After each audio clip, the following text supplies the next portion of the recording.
viongozi wa kisiasa na wananchi wazalendo ambao wameweza kufika hapa. Jihisi mko nyumbani na mmekaribishwa tena ya kujawa na tabasamu, kwa sababu ni safari mrefu ambayo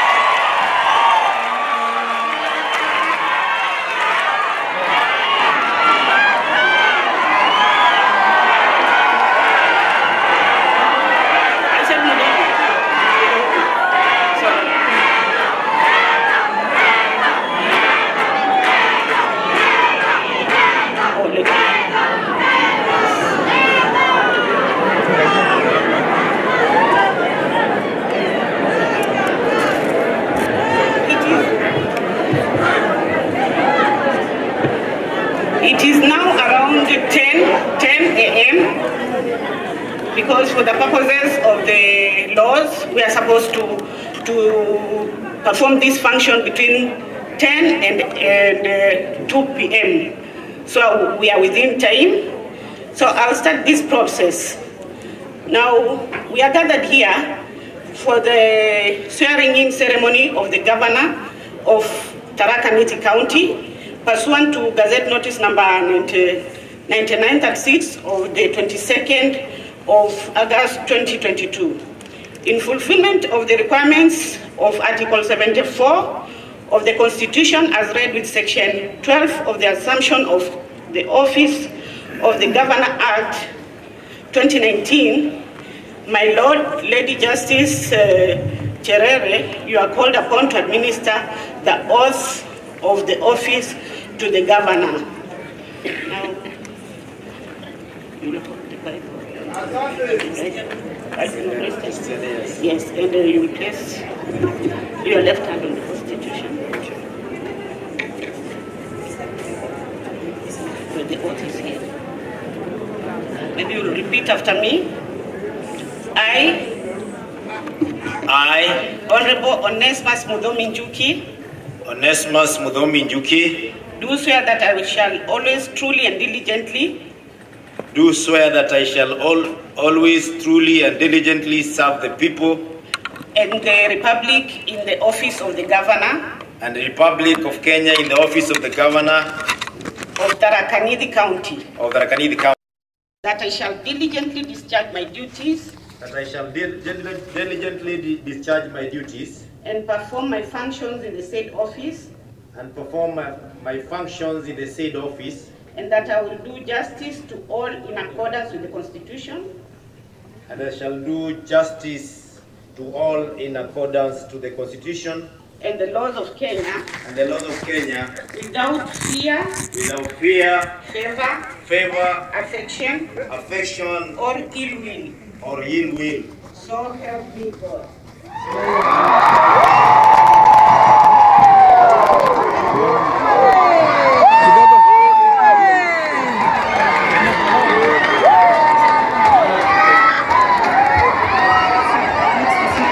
Yes, let him take the seat inside. They were yes.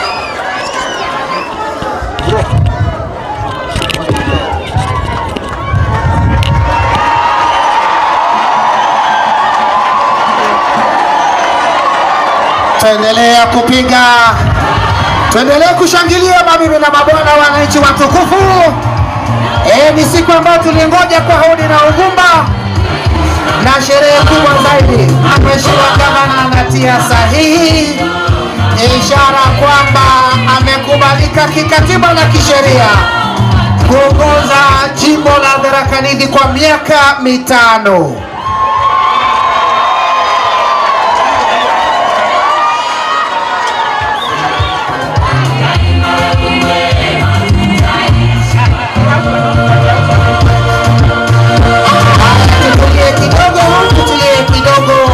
Kwa matangazo zaidi.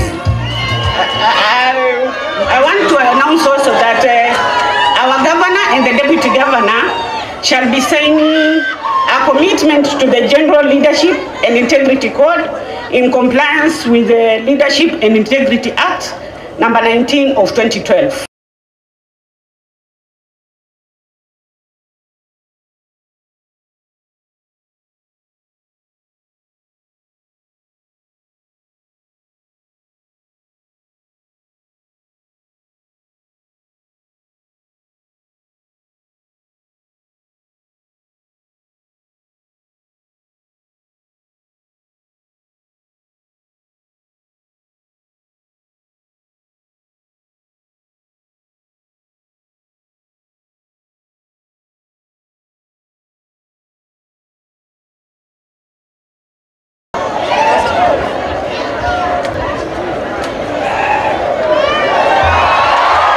He's going to take his oath. Please repeat after me. I, Honorable Mwisrael Nyaga Derebia. I, Honorable Mwisrael Nyaga Derebia. Do swear that I shall always, truly and diligently. Do swear that I shall always truly and diligently serve the people of the Republic of Kenya. In the office of the Deputy Governor of Tharaka Nithi County. In the office of the Deputy Governor of Tharaka Nithi County. That I shall diligently discharge my duties. That I shall diligently discharge my duties. And perform my functions in the office. And perform my functions in the office. And that I will do justice to all. And that I will do justice to all in accordance with the Constitution and the laws of Kenya, without fear, favor, affection, or ill will. So help me God.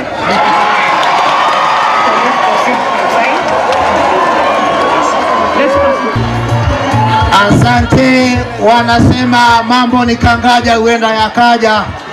Na yakija tunabudi kula nyama za mapaja. Mheshimiwa Deputy Governor elect sasa ataelekea moja kwa moja kutia sahihi mahitaji yote ya kisheria na kikatiba katika taifa letu tukufu la Kenya. Okay. I do hereby present to you the certificate of inauguration and the oath of office. Kindly do accept the documents.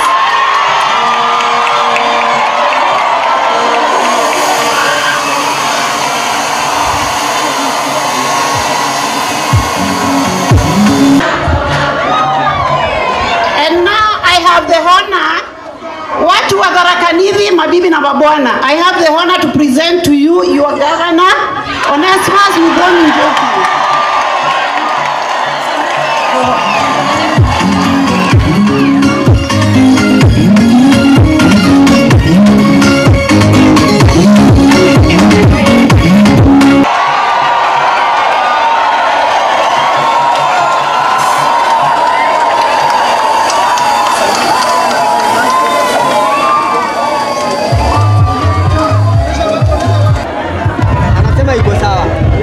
Haya, watuoneshe vyeti.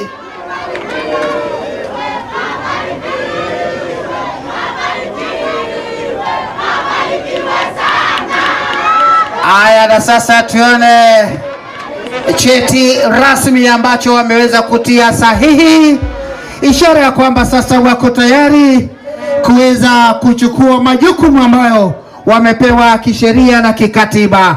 Wapi makofi na duru?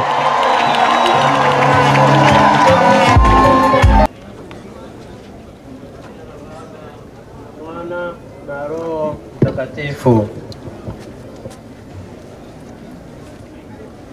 Bwana awe nanyi. Awe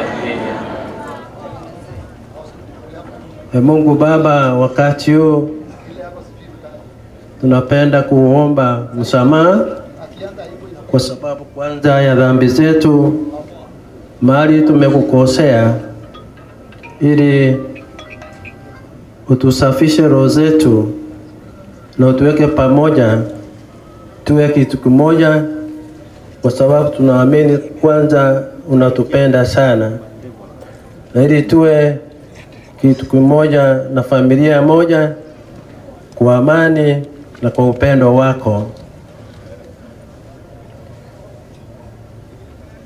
Mungu Baba wa vipawa vyote, Tunakiri kuwa kile tulicho nacho kimetoka kwako, hata sisi wenyewe.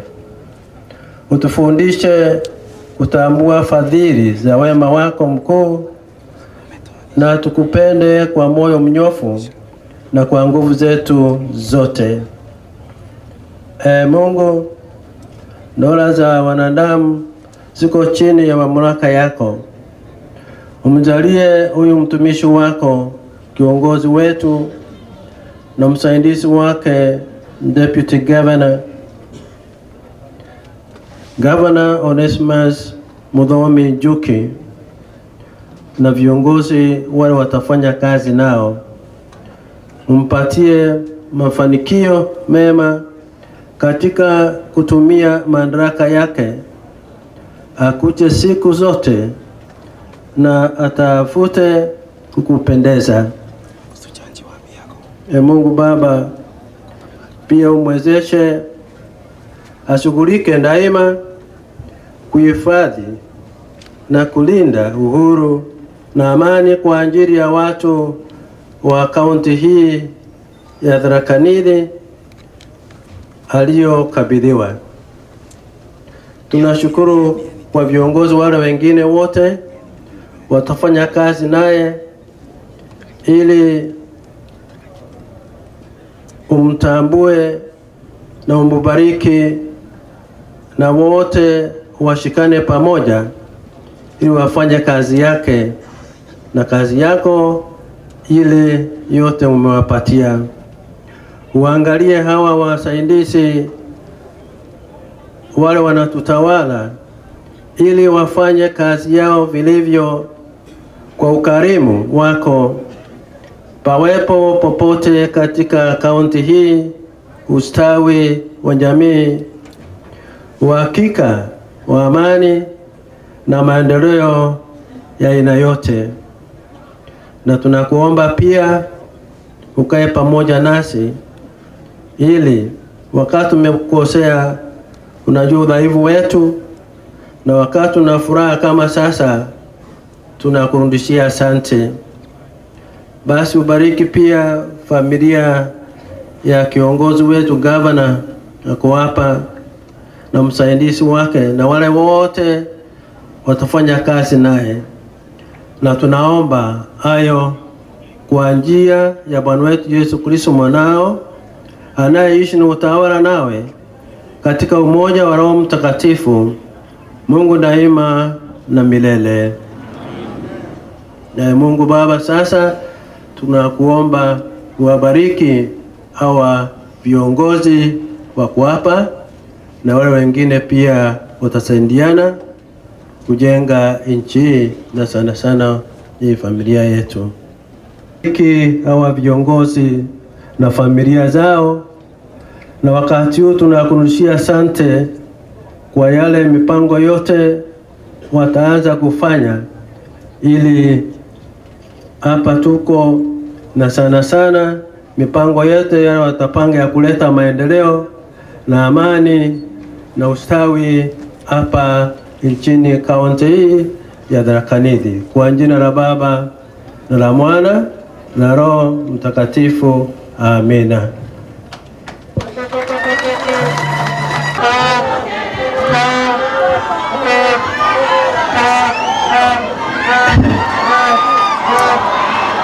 Tharaka Nithi, Tharaka Nithi, Tharaka Nithi.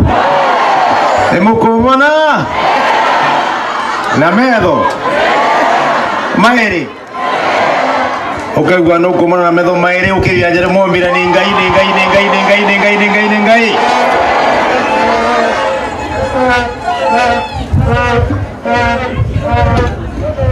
Tamakati kana abishwa no gwitikia.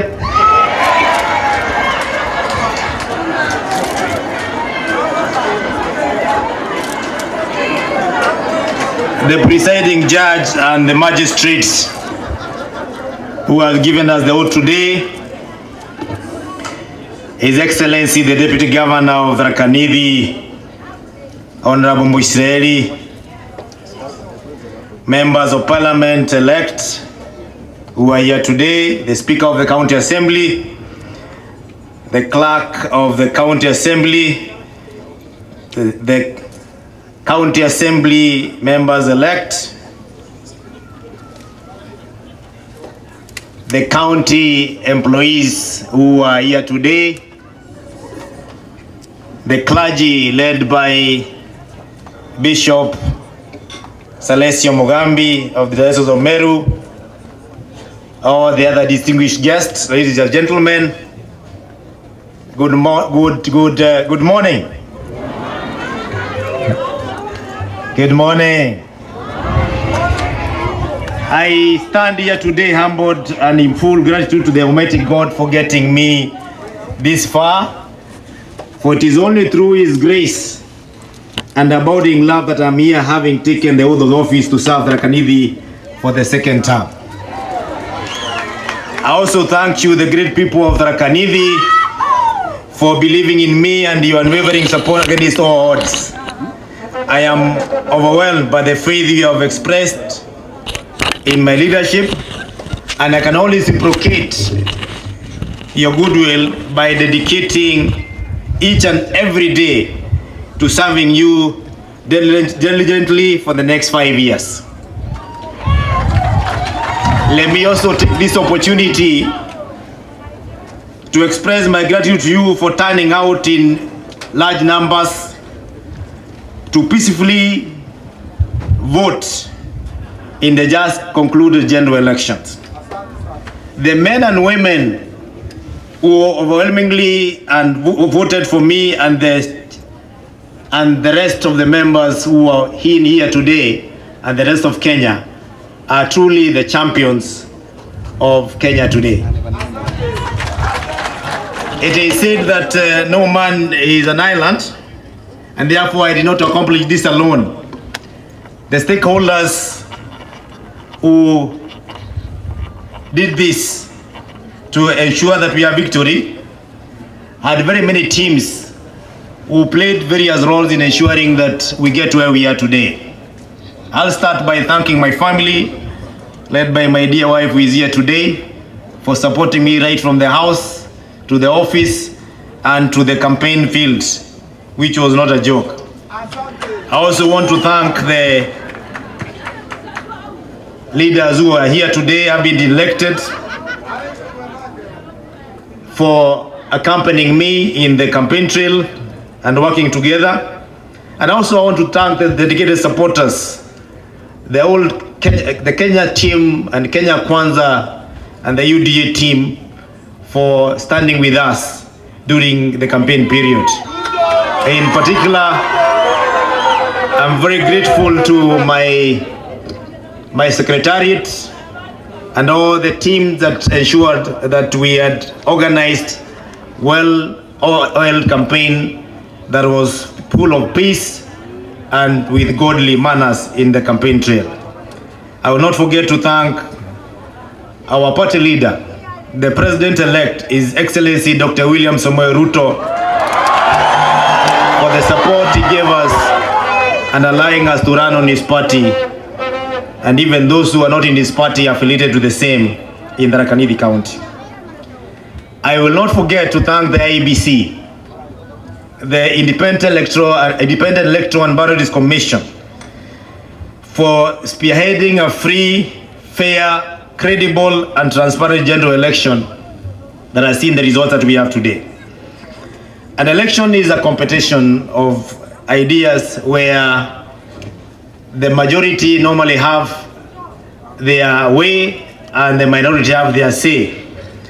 And I want to call all the leaders, because the politics have just ended with elections, to join me in building this county, because regardless of your political affiliations, all other differences, we are one people and we serve the same person. In Tharaka Nithi, we refer to her as Shambai, and in the rest of the Kenya, they call her Wanjiku. These 5 years, our theme for the next 5 years is leaving no one behind in our administration. For the past 5 years, many administration set up systems, and we have tried to build infrastructure through close consultation and in very organized synergy with the communities. It is evident that it is visible that we have infrastructure throughout the county which is not questionable. Even those who had the doubts can clearly see and agree with our slogan, Reune Medo. In the health sector in Tharaka Nithi County, we established new outpatient units in Chuka, in Marimanti, in Magutuni, and also built very many dispensaries. In the agriculture sector, we embarked on free certified seed distribution program and also set a very functional artificial insemination subsidized program that has borne fruits with our dairy farmers today. In the trade sector, we have constructed over 10 modern markets and over 300 market stores. On road and infrastructure, we have built over 50 bridges. We have tarmacked over 45 kilometers of roads, and even done other roads that were not tarmac but just paved and mud. In education sector, we have constructed over 150 classrooms, and we have also built polytechnics. However, in this year, we are asking ourselves, in the next 5 years, how did these projects impact on our community? Because they are just infrastructure programs. In these 5 years, with our theme of leaving no one behind, we want to ensure that these programs has an impact on the lives of our people. It is now time to feel and touch and experience what we have put in place. Because a hospital, which is just a building with no patient who has ever been healed there, a road that's leading to a bridge which is beautiful but is inaccessible, a market that is standing tall like the one we've seen around here for Kadwana, but has nothing to sell there, remains nothing as just infrastructure. So these 5 years, we want to make sure that we connect our people to the infrastructure we have built to ensure that they benefit from what has been put together with their taxpayers' money. Those who may have lost me, we have built many dispensaries, but a dispensary without a laboratory will not serve the purpose, because that person still has to be referred to a bigger hospital for them to have the laboratory services. We are saying now it is time to go back and ensure that those small dispensaries will have their own laboratories and ensure that all the services are one-stop shop so that we can maximize on delivery of service to the people. We'll ensure also that people have adequate quality produce to sell in the markets, because now most of the markets are there. We will also maintain roads to ensure smooth transportation. We will continue to improve the quality of learning through equipping, training and staffing ECDE centers as well as vocational training centers. These and more interventions are geared towards ensuring that we leave no one behind, and that we are effectively going to bridge the gap between the communication with Shambai, because it is evident that the last 5 years, even though we tried so much and we buried ourselves in development, we must agree that we can do better in ensuring that our people have a better communication with the government so that we do not leave anybody behind. My administration worked very hard to bridge the gap between the government and the people that we serve, and we will continue doing this in the next 5 years. I am saying this because despite the fact that we have a government that runs all the way to the village, by now we must be aware that we have people called community health volunteers who are roots on the ground. We have our sub-county administrators and the ward administrators. However, our government is still not able to know in one day that we had a newborn last night in a certain village, and that is where we want to go. We want to be able to plan for that child who is born the previous day when we do plans after 3 days. That can only be possible if we have a seamless communication between the government and the people, and that is where we are heading. We, as a government, that has been put in the office today and will continue being put in place.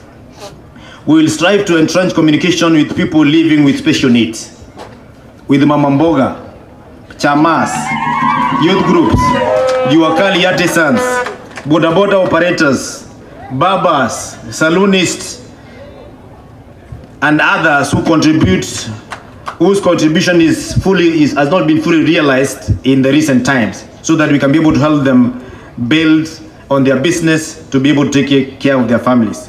As your leader, I promise that I will have a conversation and we will remain united to find an understanding our challenges together so that we can be able to seek solutions, ensuring that we leave no one behind. In the last 5 years, Shiambai, popularly known as Wanjiko in the rest of Kenya, has faced communication gaps between ourselves and our service providers. The executive, who I represent here today, pledged that we shall bridge that gap to the extent that we'll no longer be having people going on a rampage and demonstrating, and the government gets to hear about it in the media. That will be a thing of the past, because we'll not only have communication, but we'll ensure that we have effective communication all the way from the grassroots to the office of the governor itself. In the last 5 years,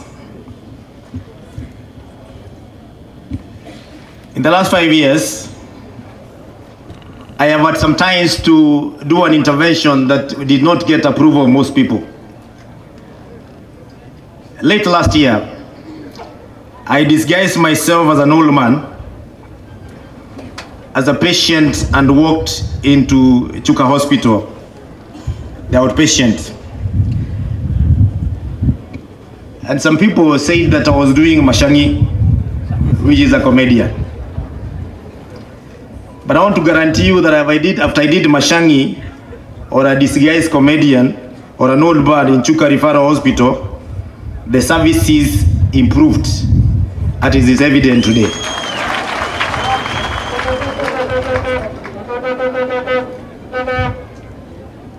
If I have to come to every service in the next 5 years to ensure that there will be improvement in service, I will. If I have to play Mashangi in every department, I will do it. In the next 5 years, I will call the helpline, which is popularly known as 1513, and I will disguise myself as a Mashangi farmer, because I would like to know how you treat the farmers. I will come to set points where we collect revenue in Kedaga, in Kanoa, in Kituo, in Kirasha, in Keria, and I will become a Mashangi transporter. I will come to the markets where you have the market days and see and disguise myself as a Baba Mboga, and I'll make sure that I know how we serve our traders. I will come to schools as a watchman and see how you treat our pupils and how you treat our parents. I will come to almost all facilities out there, apart from the one I went to Chuka Hospital, and see how you treat our patients, even in the most remote dispensaries. Even if I have to come to the mortuary as a disguised Mashangi body, as a dead Mashangi, I will come, because I will leave this time nobody behind. So even those people who work in those places, be sure I will be there. I don't talk about being there. Muthomi Njuki is not an individual, but a government. I want to take this opportunity to thank the national government, represented here today by the County Commissioner of Tharaka-Nithi and your security team, who I so much appreciate the work you've done in ensuring that we have a committee that is going to have a smooth transition from Governor Muthomi Njuki to the new Governor Muthomi Njuki and my deputy governor. And I want to pledge that we cannot work as a separate entity because the Mwananchi does not understand the difference between county and national government.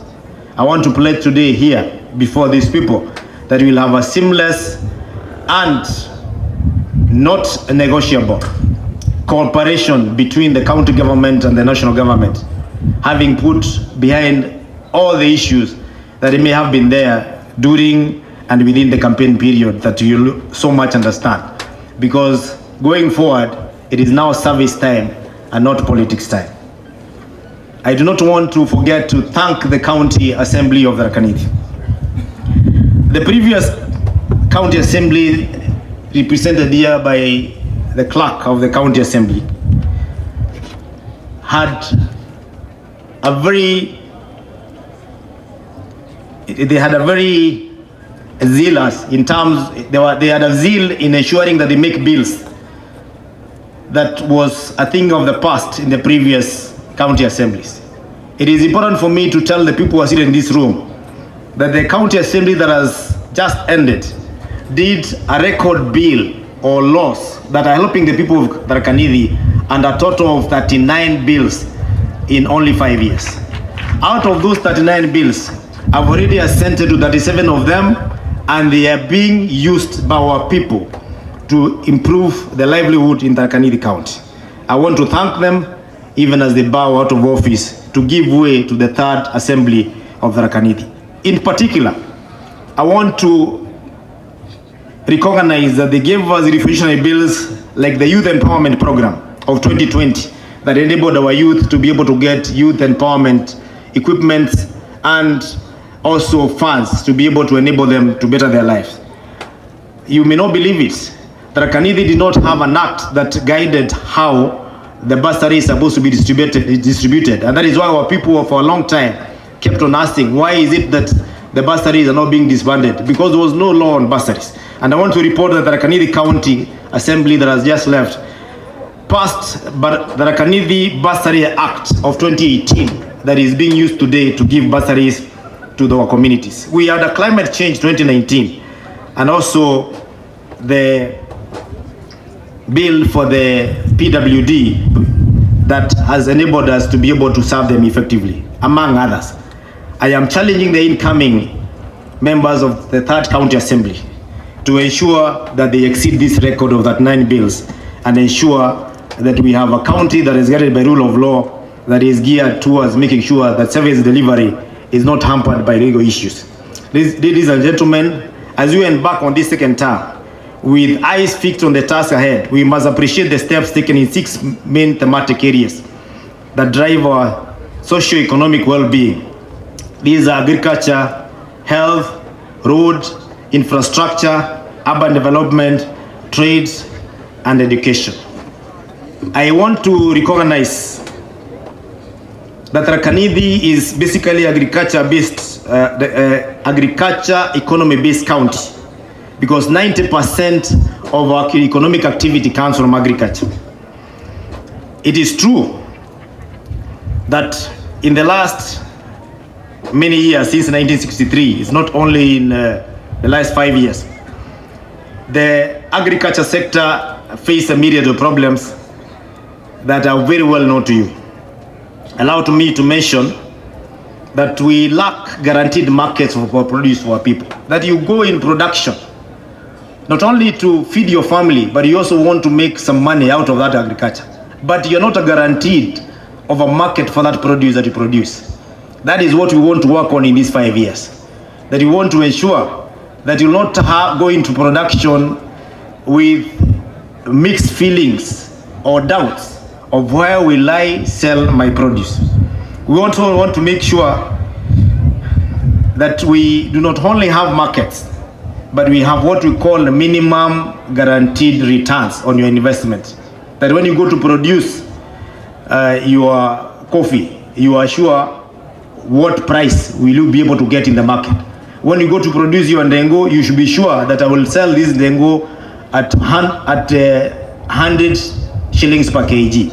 When you go into production of milk, you should be able to know that I have a guaranteed price of at least 50 shillings per kg or liter. That is what we are calling guaranteed minimum returns on your investment. I know it is a lot of work, but we have no choice as a government but to do it. I know we have a big problem of relying heavily on rain-fed agriculture, which is not only a problem in Tharaka Nithi, but in the whole of Kenya. When you look at the climate change, we have no choice but try and increase the coverage that is under agriculture in Tharaka Nithi County today. Otherwise, we will be forced to go back to the old days of having to bring relief food for our people.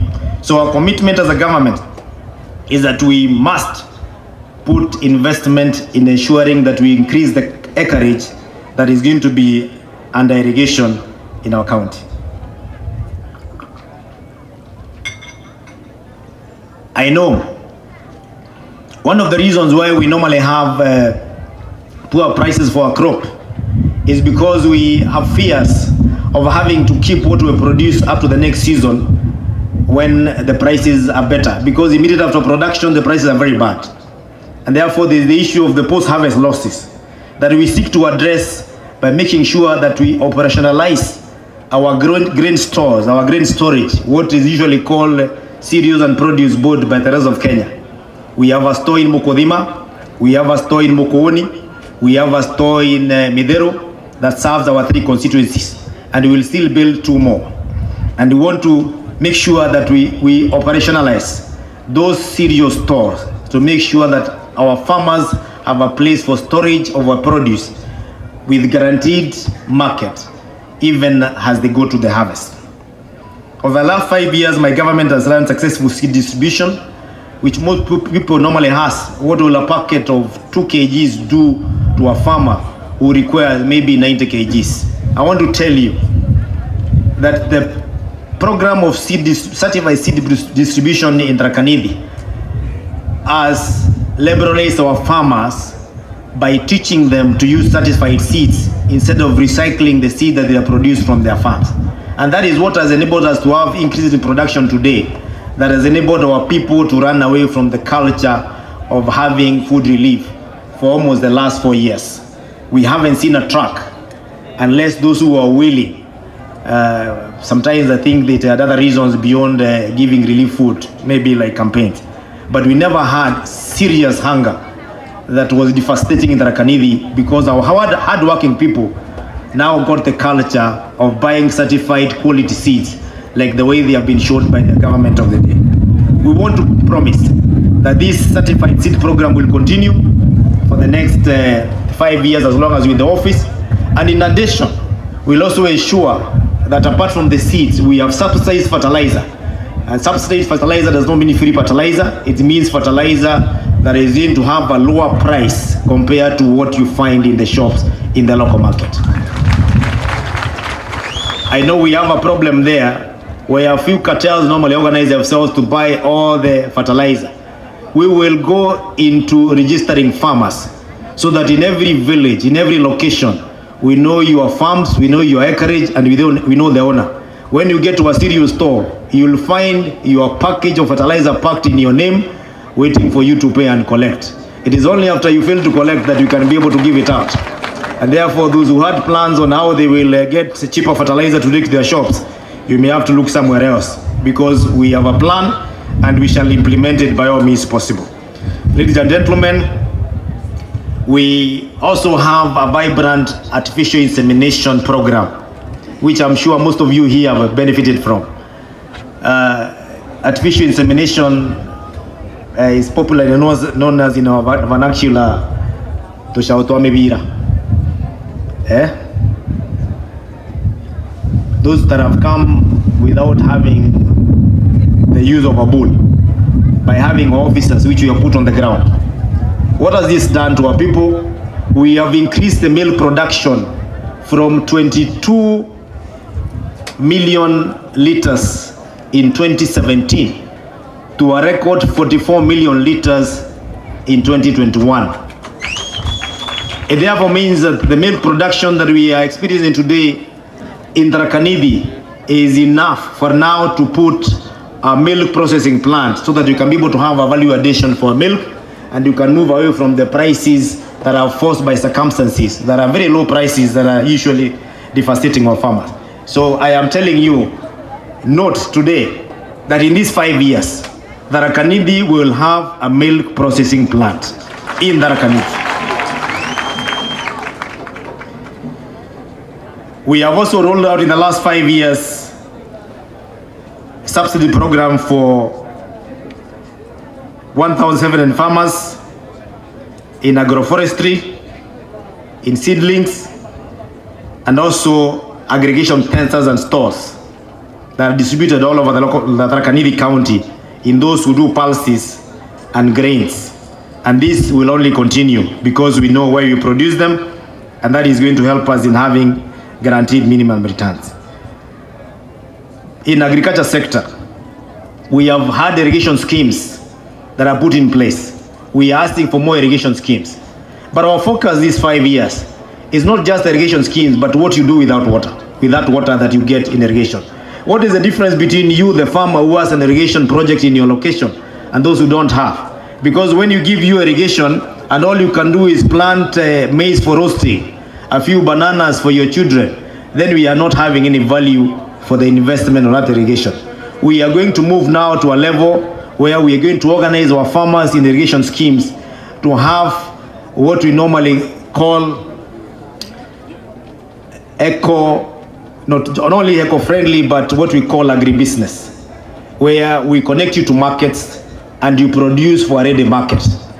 In most places that it has been practiced, it is more or less like what we call contractual farming, where a buyer or an investor will tell you, produce for me 1,000 tons of bananas of a particular time of this quality, and I will collect them.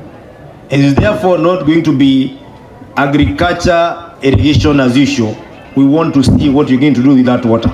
I want to thank the national government, represented here today by the members of parliament, who have invested in very big irrigation schemes like Moringa Banana, Jasho, and many others. And we'll want to work with you to audit what the farmers have done for the last 5 years and move them away from that vicious cycle of just having water to make them happy when they see it, but talk about water that makes them happy with what it has done for them. That is where we want to go. We want to see a situation where farmers with irrigation project are also not queuing at the office of the sub-county administrator to ask for bursaries for their children. If you have an irrigation scheme, you should be able to afford bursary so that we can be able to level up the others who did not have that privilege. Allow me, ladies and gentlemen, not to dwell so much on that water.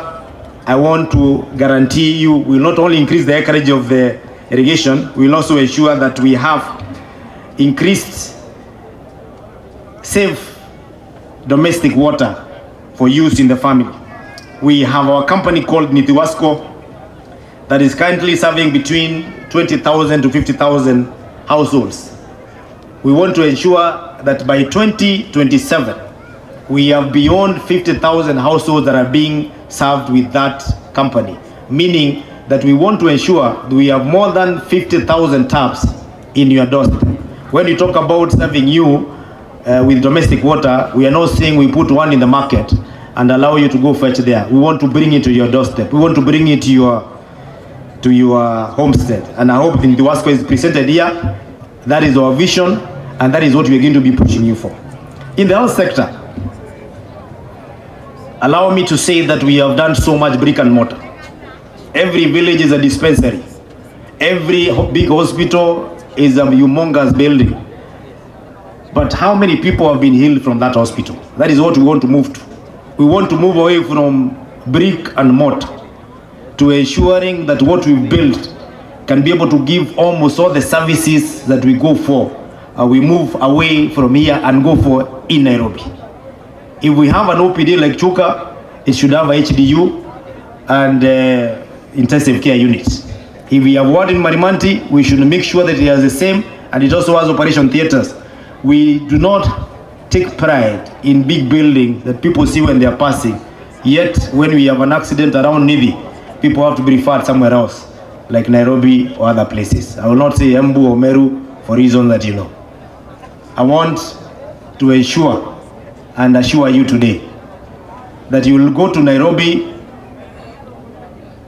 to Akan and Kenyatta out of your goodwill or out of your own choice, but not just because of lack of choice in Tharaka Nithi.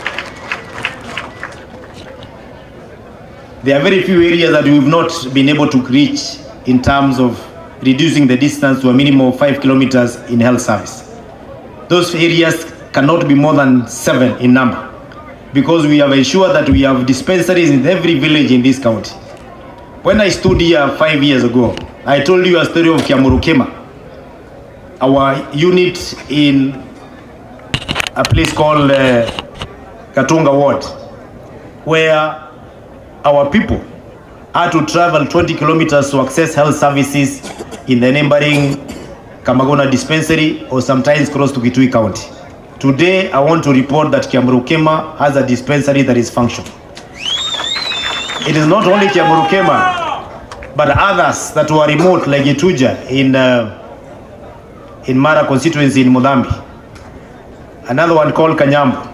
Another one here called Karuruku, where people had to move more than 5 kilometers. Our focus this year is to ensure that those people will not move away to look for small services that they can't be able to find beyond the hospital, yet they can be able to be locally available. I'm saying this because after you leave here, don't come to my office and tell me build a dispensary 2 kilometers from the other one just because you want your village to have a prestige of a dispensary. Tell me you want us to increase and put a maternity in the new one that is in the 5 kilometers radius. Tell us you want us to put the lab. Tell us you want us to put the mother to child services, so that our expectant mothers don't have to go all the way to the county headquarters or the sub-county headquarters. That is where our focus is going to be. I'm saying this because that is very popular with our voters and also with our MCAs, because they want to build a dispensary next to their villages. Let us make sure that the ones that we built are operational and they are delivering the services. Ladies and gentlemen, in the field of trade, if you are an agricultural county, you cannot consume everything that you produce. We have to make money out of what we produce. In the last 5 years, we have done 9 markets that are modern with shelter. When you came here today, you must have seen the one of Kalwana. We have also done over 100 market stores. We do not have very many that we need to build in the next few years, because first we want to make sure that those markets have value for what we build them for. However, I want to promise that we're going to build about 7 markets that includes and not limited to one in Marimanti. We'll build a market in a place called Kieni. I mean, not Kieni, but a place called Nguruki for bananas. We'll do a market in Chogoria that we had promised, because Chogoria is a big town, does not have a open air market. Instead, they spread them outside in the evening. And we'll also do a market in a place that I promised them called Gashiongo, because I didn't make the promise. I am saying again, don't come to our office and ask us to put a market in every village, because the market will not help you. Tell us how we can be able to make sure that those markets that we have are full of produce, that you can be able to get what you want locally, and you can be able to sell also what you produce locally for you to be able to make money. Let us not move away from this issue of infrastructure and now move to utilizing those infrastructure so that we can benefit out of what has been put in place. And the benefit means changing our lives with those infrastructure. I will not finish my speech without talking about infrastructure. When we talk about infrastructure, most people think about roads. But allow me to say that infrastructure goes beyond roads. Where we are, this is an infrastructure. In the last 5 years, we have been able to do the much we could. I am happy to report today that the Deputy Governor-elect will not be operating from his home in Marima, but he has a house that is complete, built and waiting for furniture. The governor of Tharaka Nithi this morning to come here came from a complete furnished and operational governor's residence for Tharaka Nithi. We want to ensure that the residence for the Speaker of the County Assembly of Tharaka Nithi, which is already started and in 3 quarters, is going to be complete, and by the end of this year, the Speaker of Tharaka Nithi County will have to operate from here. We also want to ensure that the building you've just seen coming in, which is called the administration block of the Tharaka Nithi County, just taken over 7 years to build because of partnership between county and national government. That building must be complete by the end of this year. I am confident it will be complete, but because the cooperation that has been slugging between the national and the county government with the new administration of William Samoei Ruto, we are hopeful that that building will not slug again, because the county government has already given their 25%. We are only playing around with the 75% of the national government. My MPs are here, the county assembly here. That is a promise we have to keep, so that we can give vibrancy to Kadwana headquarters, because our employees need to be motivated to come and work from a beautiful and good environment inside the new building. Roads. I will not talk about the kilometers that we are building and we're going to build, because you've seen we've done over 45 kilometers of roads I mentioned before, and we've also done Maram roads. This year and the next 5 years, we want to promise that we will increase from 45 kilometers to another 50 kilometers, especially with the project that we've already started. We have Tunyai Indara, we have one that is going on in Kangoroiko, we have the one for Kambandi, we have Chogoria Phase 2, we have a promise to be able to do Marimanti. Those will continue. However, ladies and gentlemen, this afternoon or this morning, I want us to have a conversation around the roads around your neighborhood, because that is the road where we normally have a bone of contention. We are very good friends at a time like this. But when it rains, even those who used to call me my governor usually say, we are governor. Because the roads that are not tarmacked, even after spending millions of money in ensuring that they are paved at a time like now, when it rains, those roads usually become impassable. And I'll tell you why. They become impassable because you and my government have not been partners in maintaining roads. And that is a partnership I was going to introduce. Because today, if you have a road that is well done, but the drainage system does not have maintenance, after it rains, we have no roads. We want to introduce the element of maintenance, and I want you to pay attention to what I mean to say. We had a very successful engagement with you in the health sector, because we introduced people called community health volunteers, who come to your house after you have a newborn, who come to your house when they see your wife is expectant and ask you questions and walk with you the journey until the baby is born, who come to you because they've realized you have a disease that is rare and they need to come and keep on collecting diseases for you. That is why our health sector has been successful.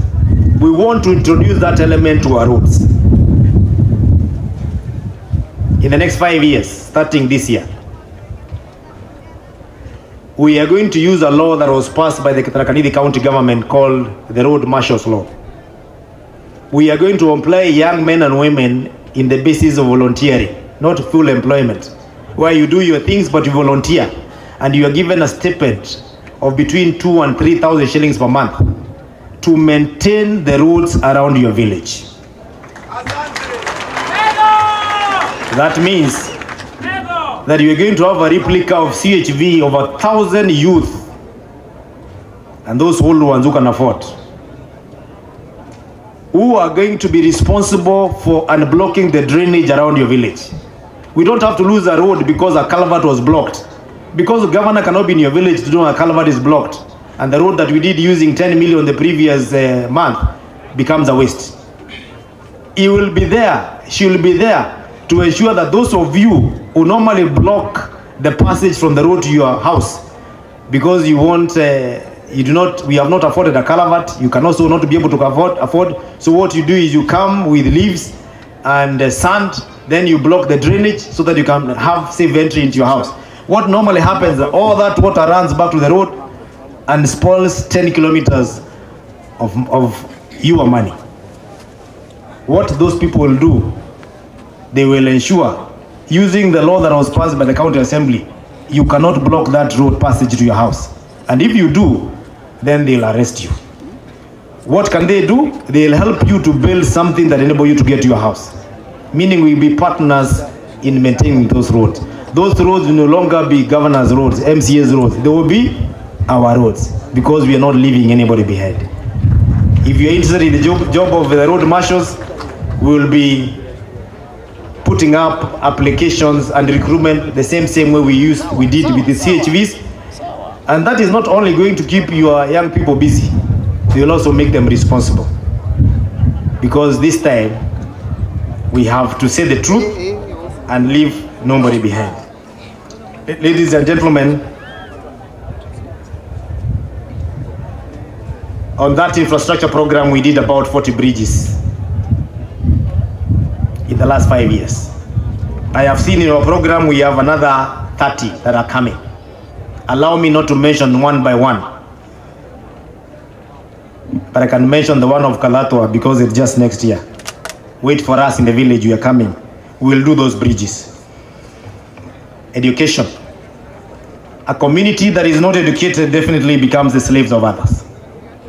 We are tired of seeing appointments in the national government, seeing recruitments in the national government, and our people always miss out. Not in totality, but even those who are very needy, because they never receive the right grades. I want to say, even though our government is only entrusted with what we call ECDE, early childhood education, we are going to have a partnership with the national government through MPs to ensure that we have a seamless transition between our ECDE and primary education. We will be able to take care of PP1 and PP2, but also with partnership to be able to have a transition where we give good products. How shall we do this? We employed 449 ECD teachers on permanent and pensionable basis in the last 5 years. They're very happy. However, our schools, due to demand, now have 2 classes. PP1 or pre-primary 1 and PP2. Most of the schools we've given them 1. We are committing today that depending on the availability of resources, which I'll tell you where the resources will come from in the next few minutes, we will gradually ensure by the end of the 5 years, every primary school has the 2 teachers that you require, because that will take the load away from the parents who have been paying teachers that they call board teachers, and they usually have to contribute to pay for those teachers. That is why the free primary education narrative does not sell very well in the village, even when you go talking to them. They ask you, how free? We just paid fees yesterday. And that time they're talking about ECD. We'll also ensure that these children do not learn in the unfavorable environment.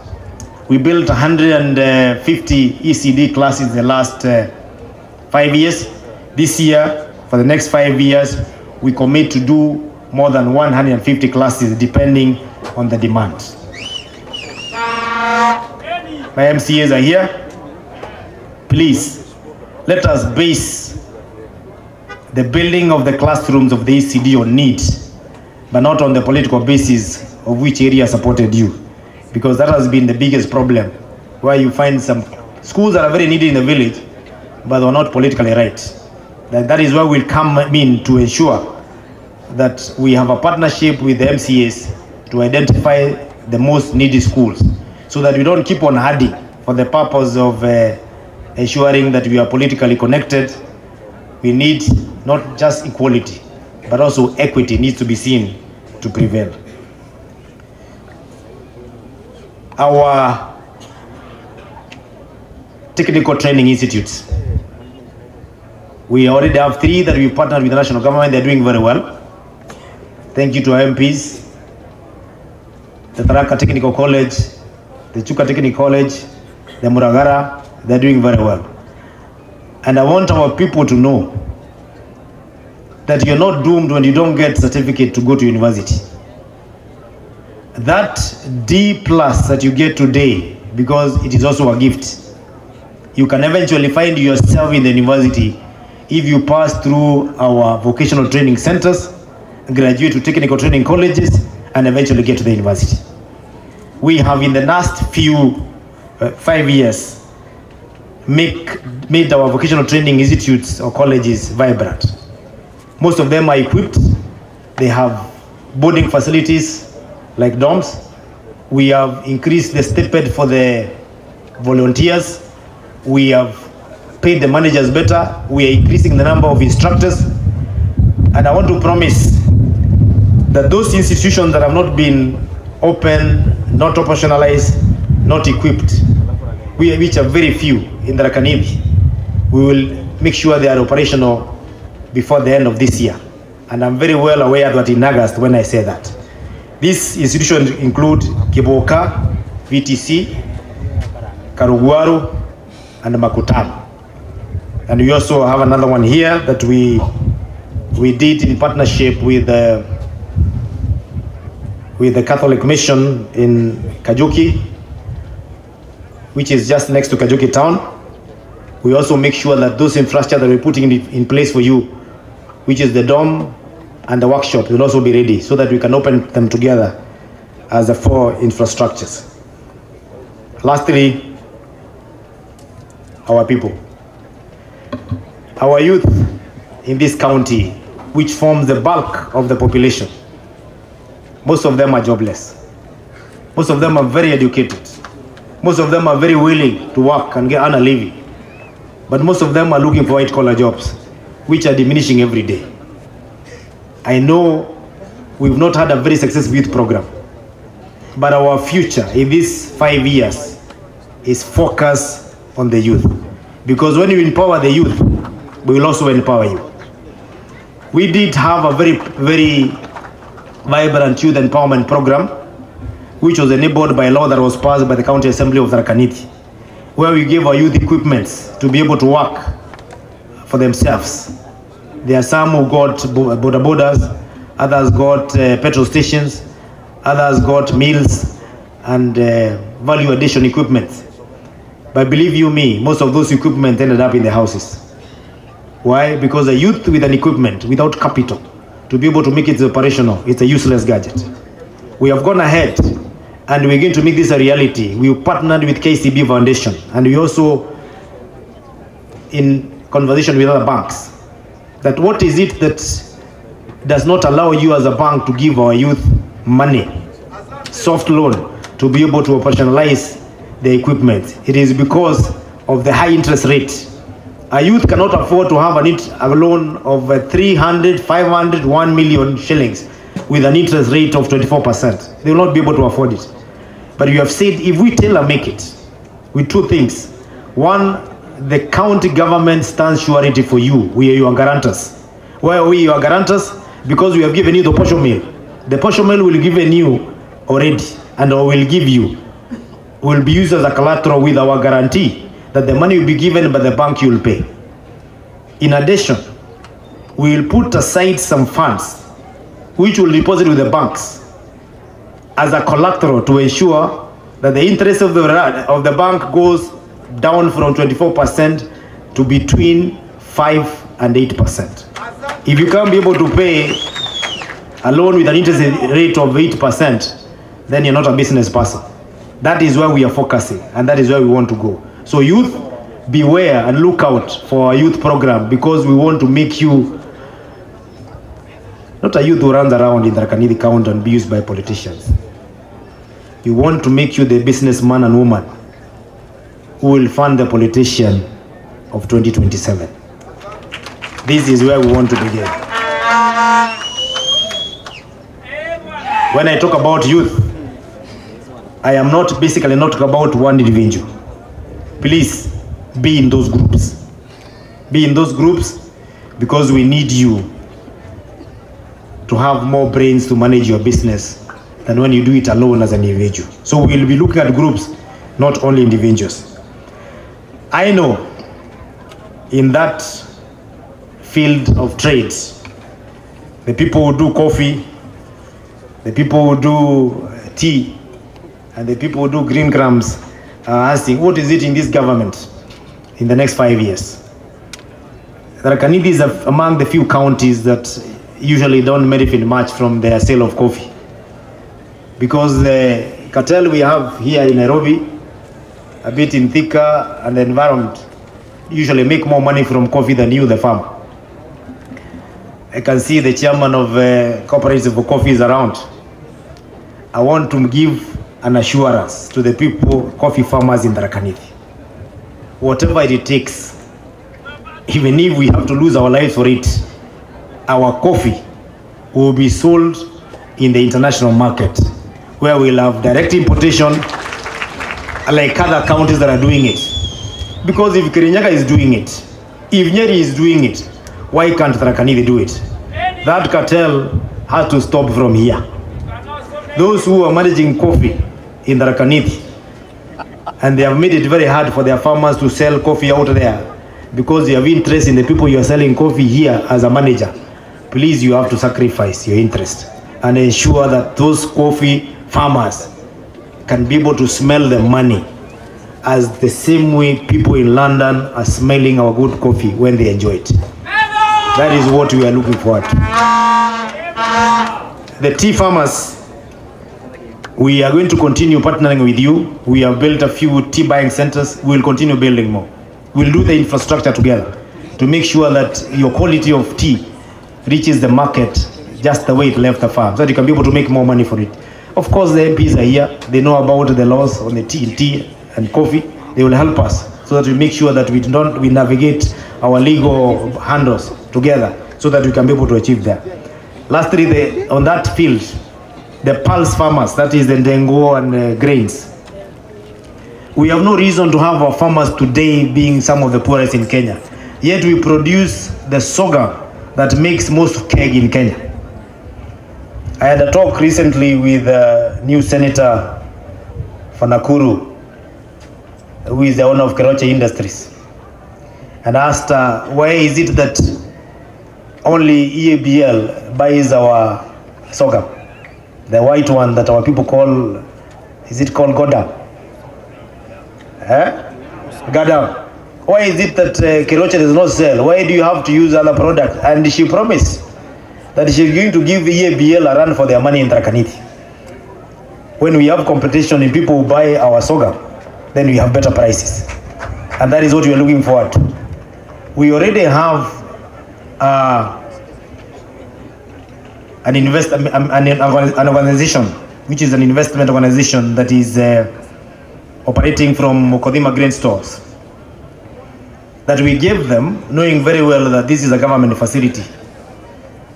They're not paying rent, but we gave them a rider and a condition that the price of ndengu that is bought from that grain store in Muthomi, if one day it goes below 100 shillings, then they have no tenancy.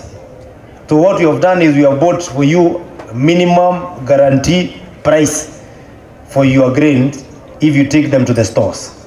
We know we have a problem with aggregation centers and transport there. We are working on it with the others so that it does not become a one-stop shop for one person, but we'll have several of them who are buying from there. We want to tell our farmers who do green grams that we will move away from the brokers who normally make you poor by creating artificial competition when they come to buy from your house and cheat you about or lie to you about what the other neighbor is selling.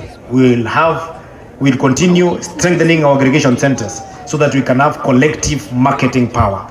And that is where we want to go. Value addition, of course, is the way to go. We have no reason for you to sell your green grams in a sack. Then somebody else just goes and sorts it out, puts in nylon paper and places it in the supermarket and fetches twice the money that you sell. That is why last year we started a program called KSAP, and as late as 2 months ago, we have one of our producer organizations here in Njuki that we have bought 4 machines worth 10 million to sort, clean, and package green grams, so that from here they go to the market, supermarket directly with a price tag of Tharaka-Nithi green grams. That is a program we would like to replicate almost everywhere because it is possible. That value addition is a small thing that looks so big, but it makes the difference that you require when it comes to fetching more for your product compared to what you fetch when you sell a low product. Lastly, we cannot do all those things that I've talked about without revenue. The revenue allocation from national government does not increase exponentially with our needs. People have been talking about how much the Tharaka-Nithi normally gets from the national government when it comes to equitable share. Our new elected senator is here. He used to be an MCA, now you'll know why we usually have no money when you go to Senate. Because the little that is given there, when it's put on the table, all the counties need to put a straw there. It is hardly possible that we may never get beyond the 5 billion mark if we ever get there for the allocation of Tharaka-Nithi County. So whatever else we need, we have to get it from Tharaka-Nithi County. We do not need to overtax our people. Our people pay taxes very well. Our biggest problem is in our formula for that revenue collection. And I want to put my people who are in revenue collection on notice. I know we have been very good friends during campaigns. You told me everything that you need to tell me. You even danced for me, you gave me a goat. I was very happy. But that was Christmas, holidays over. The revenue for the Tharaka-Nithi County must get to the coffers. It must get to the account of the Tharaka-Nithi County. The manual collection of receipts has come to a stop. Those of them who normally play around or sabotage the gadgets that we use in collecting revenue, it is going to be a crime in Tharaka-Nithi. We have to improve the efficiency. And I'm telling you this, my people, because it has worked. When you gave us office in 2017, the county government of Tharaka-Nithi was collecting 79 million per financial year. We did semi-automation. We started with ensuring that you pay through M-Pesa, and a few of them threatened me. These M-Pesas maybe even belong to me. I told them I don't care. We went ahead and brought now an automation system that enables you to pay without having to pay directly to our collectors. And our revenue increased from the 79 million, and I want to tell you, last financial year, we closed the year at 259 million from 79 million. Because of those measures that we took to make sure that we have adjustments, that we don't have wastage. Ask our mama mboga here whether they were forced to pay more. They did not pay more. In fact, some of them paid less. Because instead of collecting every day, we gave them an encouragement to pay per month or per year. And we had our money. I want to assure you that we're going to be more thorough in the revenue collection. We are going to introduce new avenues. The rich people you are here, please don't look at me badly, because you have been doing building constructions without paying the license for excavation. You find people who have excavated sewage and things around the village and they don't pay. You have been using unapproved plants. From that department only, we are targeting collecting 100 million per financial year. That department of construction. Don't look at me badly if you're going to construct. Why you want me to collect revenue from Mama Mboga? If you can be able to do a building around the university for 100 million, why can't you be able to afford to give 1 million to Tharaka-Nithi County? So that you can be able to build a market, so that you can be able to do a school next to your building, so that the people who are your neighbors are also better facilitated, or they are facilitated like you, and you can be good neighbors with everybody not being left behind. I know that is not a very popular statement, and that is why I don't base my political career on support by rich people. My bank is normally the Mwananchi, Medho. That is why I like going. And I'm saying that doing very well, that I'll also do constructions, but please, let us bridge the gap. Those who have capacity, let us also help the poor in pain. Ama aje watu wetu? That is where we want to go.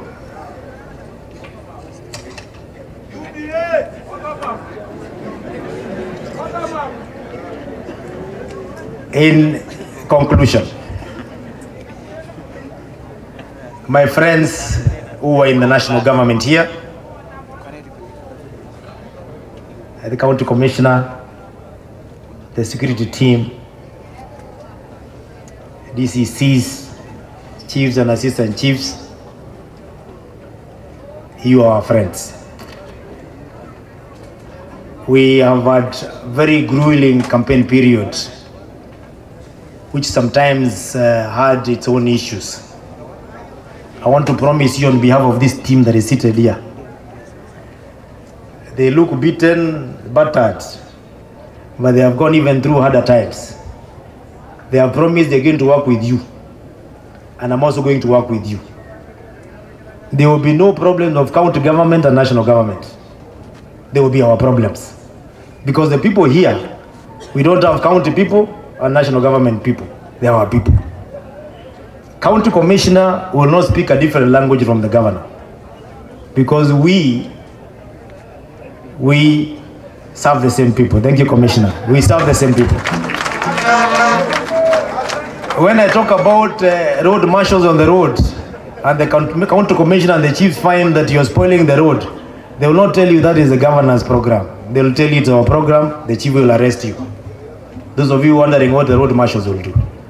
My friends, Washimiwa, who have been elected with me, and I'm happy that you've been elected in the Kenya Kwanza, most of them and a few independent.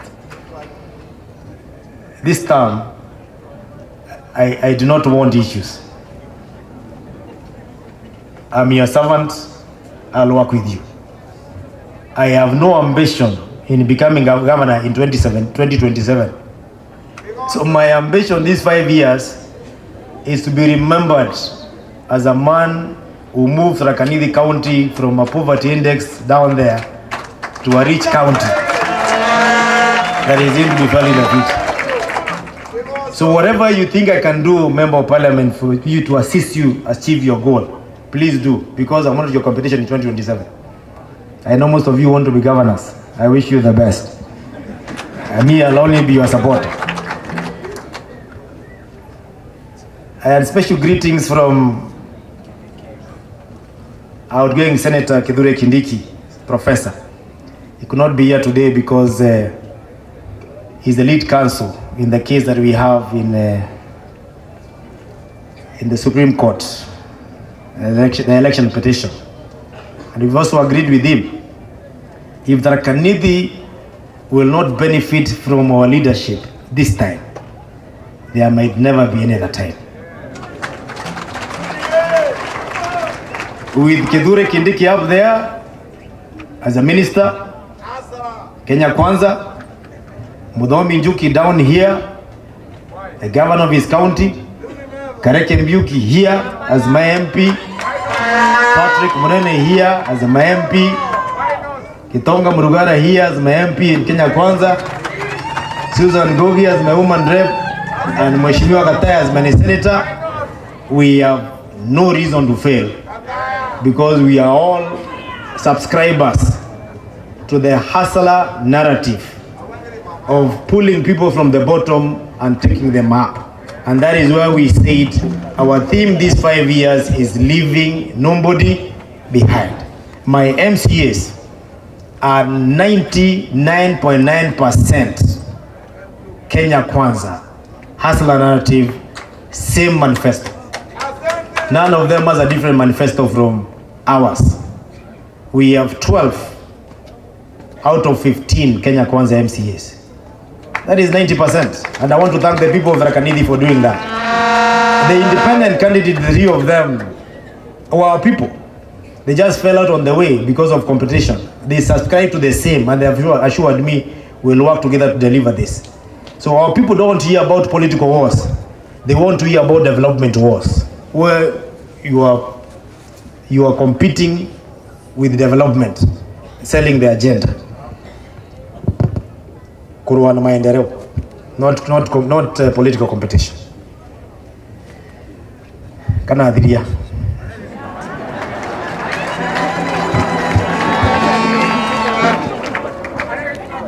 Watani rugono. Tantai. Watarugono. Kwa ina kanyamu getagwa Kanyau. Kanyau gekaraga muthitu na gekaraga muthitu kena kethirwa kaina security. No to ni konete nyamu imwe nene muno thino wa thino itagwa njogu. Ene migongo iri matu manene mangitandika gitanda kya muntu. Ku Kanyau gatura yonde karumiririte nyamu itagwa njogu. No to njogu igakanengera security. Ini njogu yarecha nyakina nyamu ko Kanyau gechiragiria. Tuko imwe ya matuko kare muthituni. Kona ka muntu kanini ke obete giceko. Kaina migue keta kwa muntu. Kaza kaugia njogu mugue kwa. Iria igana buranku kukere. Njogu yaringa ndi. Kanyau gakuthikirira nyamu itagwa njogu ketherete muoka uria iya. Koguo nyamu no tete gore ne muno thino ande. Koguo kuri mangi anene. Dakinga itano njogu ya kurengangwa na muntu ekira nyama cia njogu mubukoni na umiria. Kanyau kauga tembeterera nkona uria munene. Kalumirira mwene nyama kwa akuite mbi. Akuite nyama. Ago kinya mucii muntu uria uga ya nginu wa gitari ichira nyama. Muntu mukau manjikoni kwa ocha nyama ku abira njikoni muntu muri matigwa baranja na miguu yake akithambagia. Kanyau kauria ya koguo tiwe munene kwina munene. Kanyau kathogira njikoni kwa kuria nyama ikurugwa. Antometu wana gacutho mundi kuria umire. Utithira Kanyau gekarinja na muntu murume. Kanyau ku mwandu kwenu kekara njikoni baranya machikara.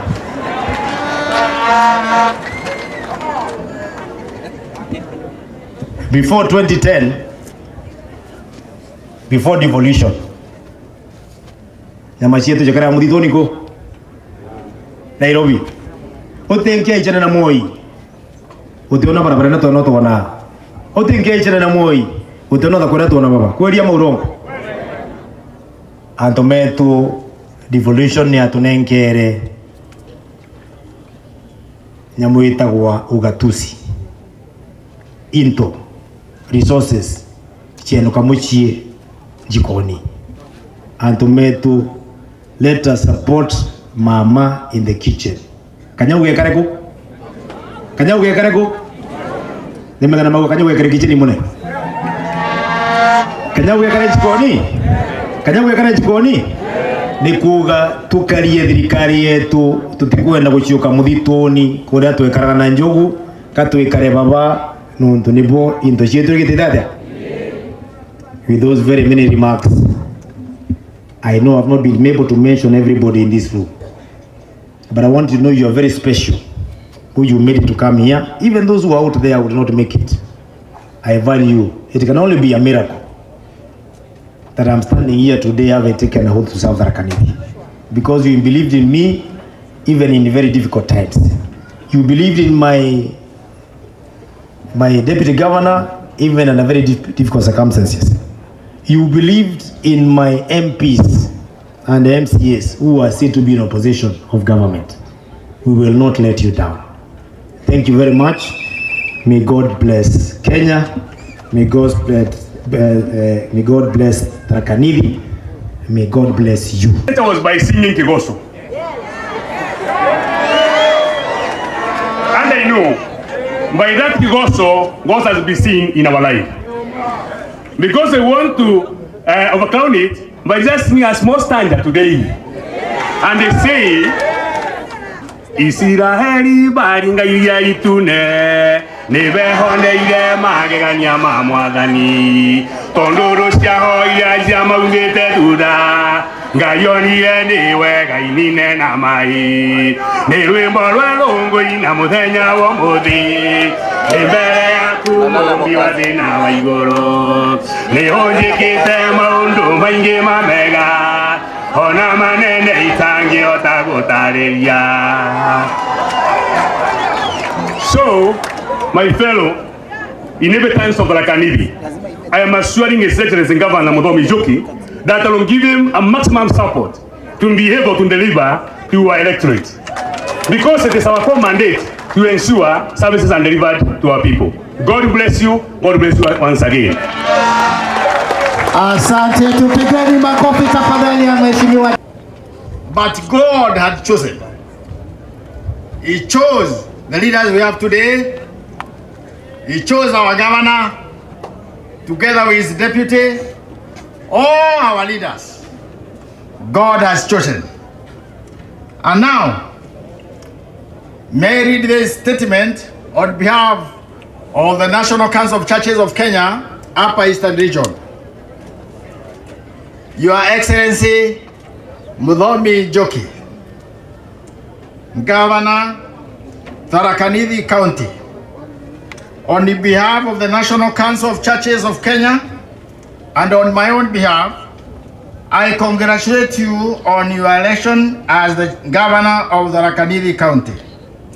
This is a great achievement in your life, and we are sure you will always remember with joy and honor during your time in office.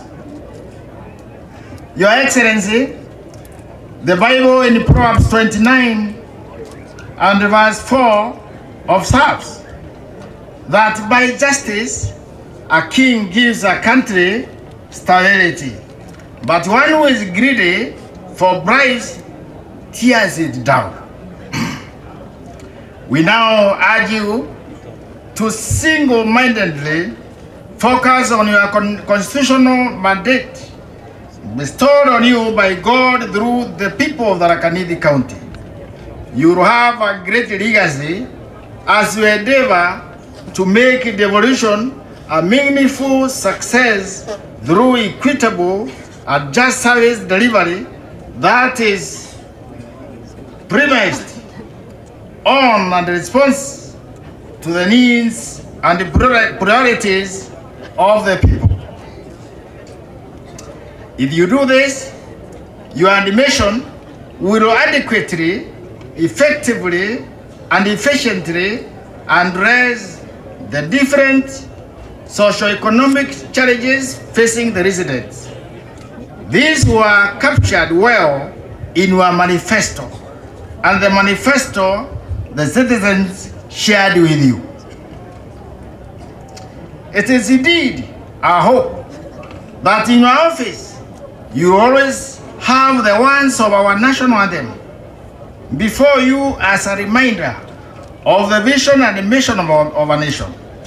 O God of all creation, bless this our land and nation. Justice be our shield and defender. May we dwell in unity, peace and liberty. Plenty be found within our borders. Your Excellency, as you take up this position, we assure you of our support and the collaboration. We in the NCCK will always pray for you, and we are available to partner with your government to deliver on its mandate. May God bless you. May God bless Tharaka Nithi. May God bless Kenya.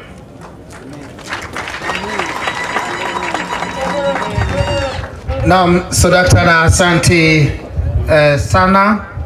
Wakati huu sasa kwa ruhusa yako mgeni wetu wa Governor wetu mpya Mheshimiwa Your Excellency Muthomi Njuki na mwenzako His Excellency Mwisraeli Nyaga and your first ladies,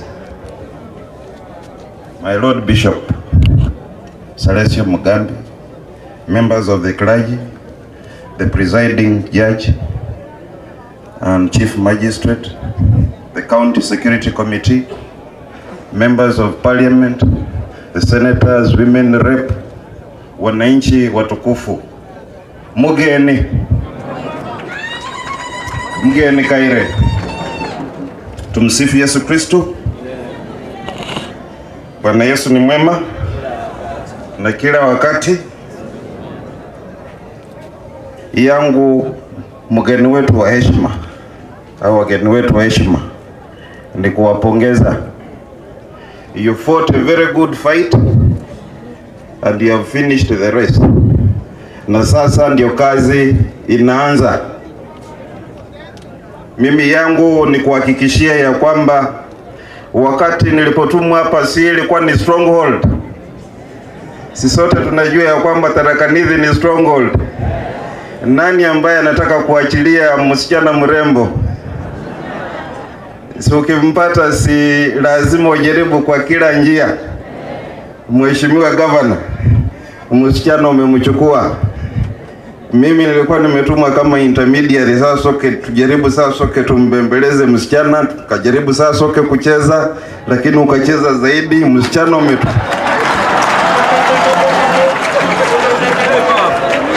msichana ameenda naye. So kwa hivyo yangu ni kukuhakikishia ya kwamba sisi kama watumishi wa serikali, we are impartial. Yeah, we serve the government of the day.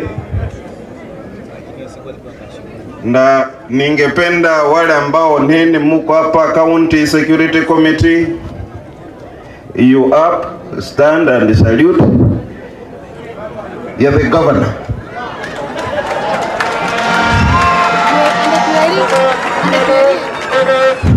Asante sana.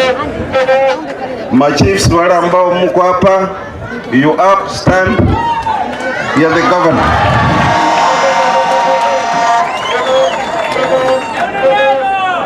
So siasa imeisha. Na sisi sasa soke tuko hapa sini kazi iendelee. So sasa soke mimi sina mambo mengi ya Mheshimiwa Governor, lakini kukuhakikishia kwamba tutafanya kazi pamoja na wewe. So, kwa hivyo yangu ni kukuhakikishia ya kwamba serikali kuu ya tutasimama na wewe. Tumemaliza kipindi cha kazi. So nimeambiwa ya kwamba leo vaa uniform yako ile number 1 za soko, uende za soke umpatie His Excellency the Governor the salute, ndiye ajue ya kwamba sasa soke amekalia kiti cha uongozi. So na naipiga pia mimi.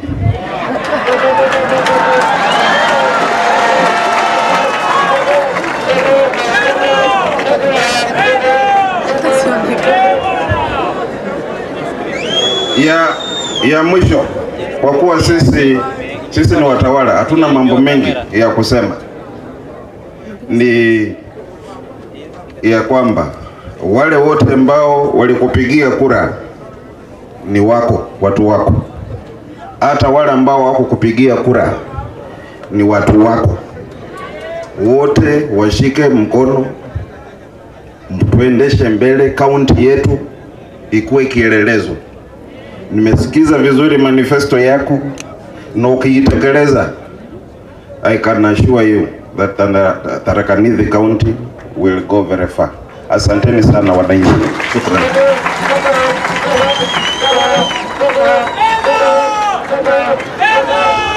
Asante. All protocols observed. Kwa niaba ya assembly ama MCs wote elect, nitaomba tu kwa ruhusa yako tukuje hapa mbele. Kwa ruhusa yako, kwa sababu hawa wageni wote ni mzuri waone, ili mtu aseme jina lake tu peke yake na ward yake peke yake, hakuna kuongea. Hivyo tu ndio ningeomba.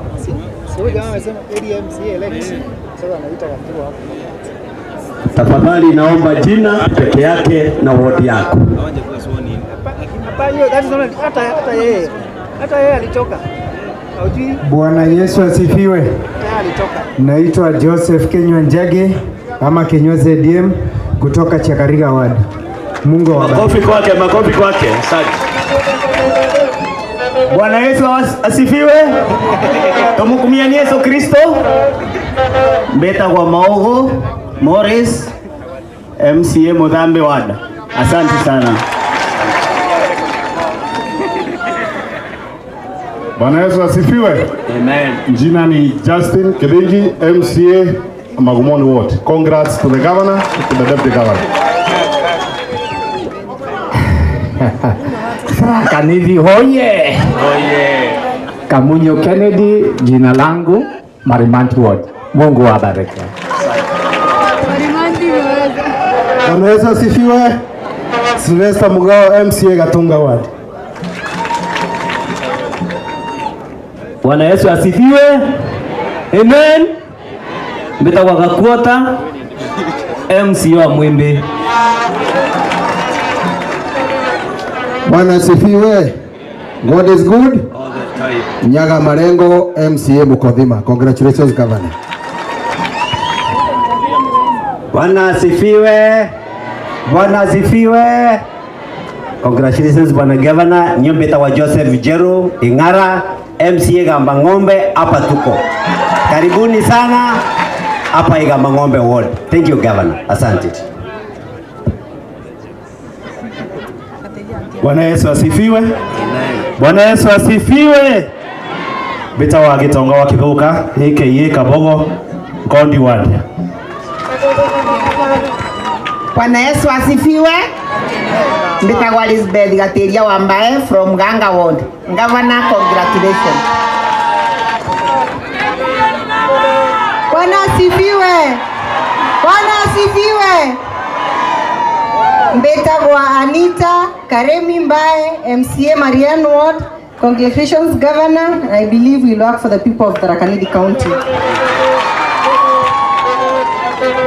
Bwana asifiwe. Assalamu alaikum. Mtwega Kenolia Nithero Ward. Bwana Yesu asifiwe. Mugeni binde. Mbetagwa Franklin Mawiro Wanyaga kuma Chogoria Ward.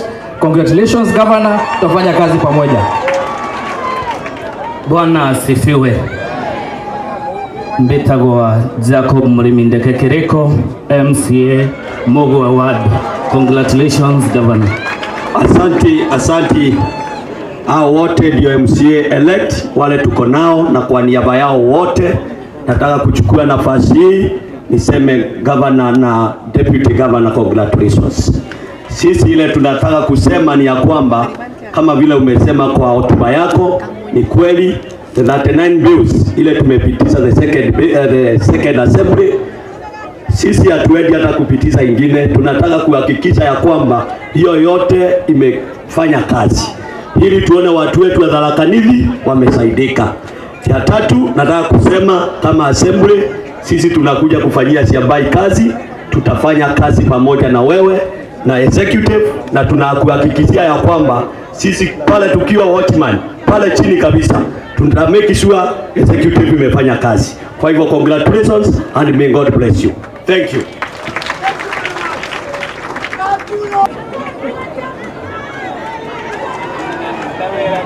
Asante sana.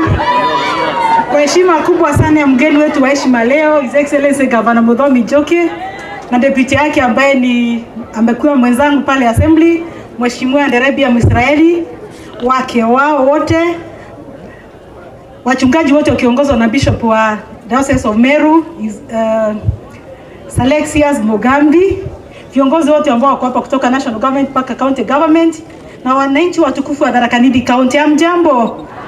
Bwana Yesu asifiwe. Na tuana anivai.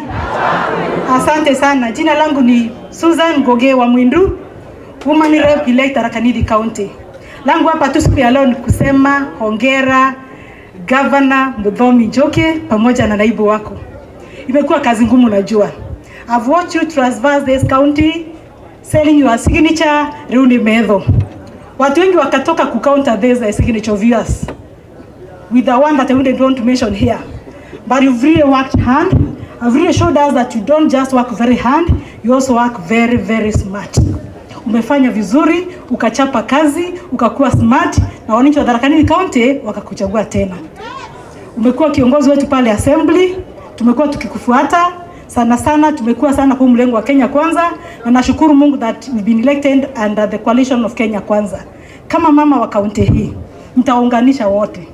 Nitasimama kama mama, wewe ndiye baba wa kaunti hii, mimi nitakuwa mama, tutashikana, we keep our differences aside and work for the people of Tharaka Nithi County. Tumekuwa na tofauti mingi, haitakuwa rahisi, lakini sasa ni kuchapa kazi.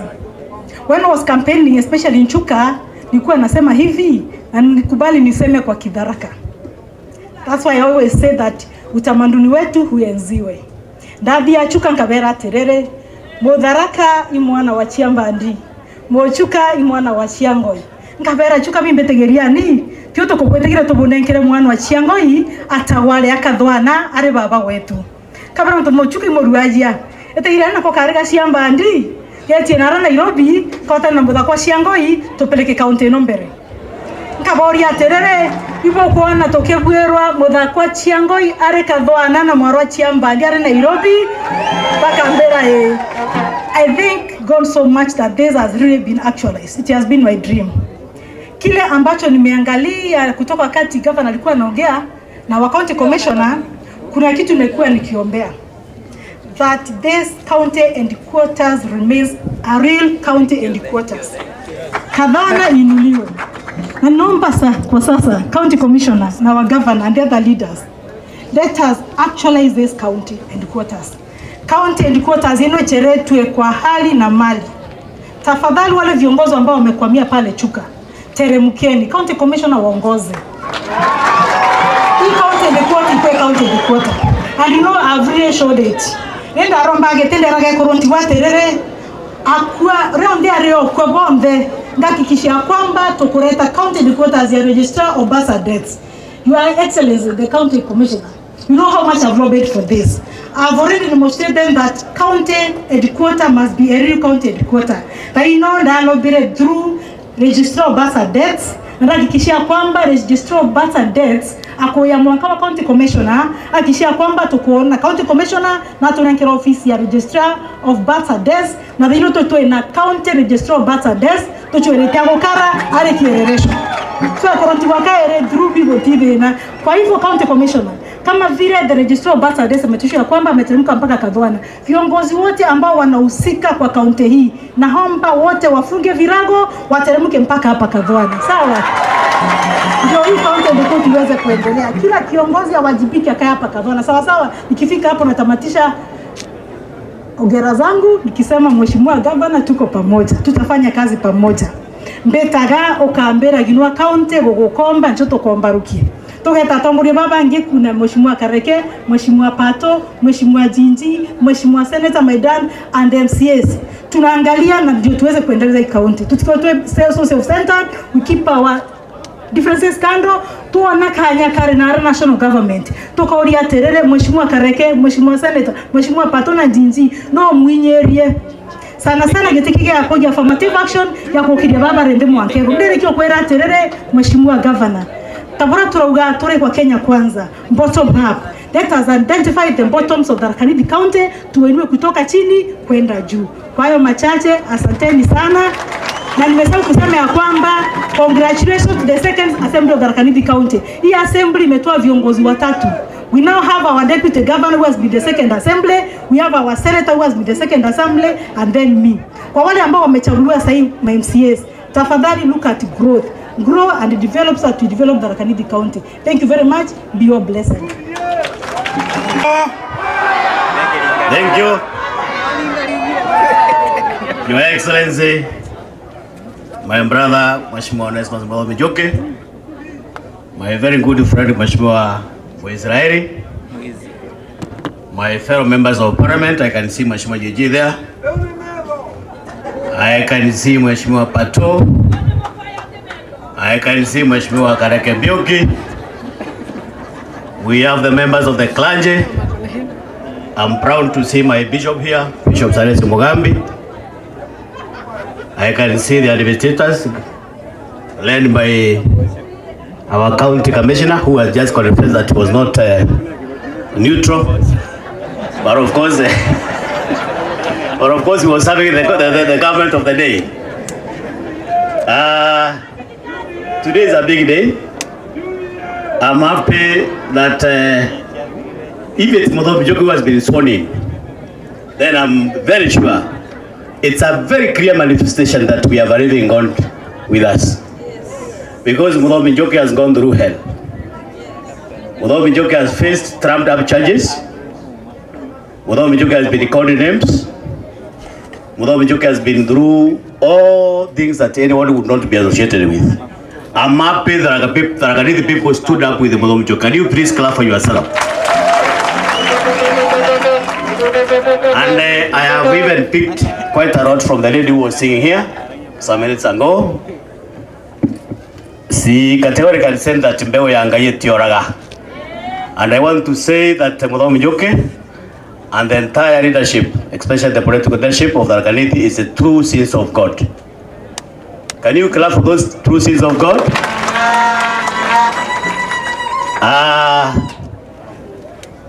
My brother Governor Njuki, you have been very elaborate in your inaugural speech because you captured quite a number of sectors. And I want to be a witness to these people of the Tharaka-Nithi that what exactly you have said in your inaugural speech is going to be implemented, because I know you. I've worked with Muthomi Njuki for 5 years, and I've always been telling him, yours is not even about politics. Yours is a passion. It's a passion to deliver. It's a drive. It's something inborn in him. Kindly clap for your governor. You know, people have misconstrued. There is a very serious misconception about the role of a senator. People have already said that during our campaigns, we could hear a lot of critics say there is no way we are going to give Kataya senator and Muthomi Njuki governor because they are buddies. Who is going to survive the who? Kataya cannot oversight Muthomi Njuki. Oversighting is not animosity. You don't have to fight the governor. The MCAs are supposed to oversight the governor. That one does not give them any mandate, maybe to fight the governor or to bring any element of animosity in the administration.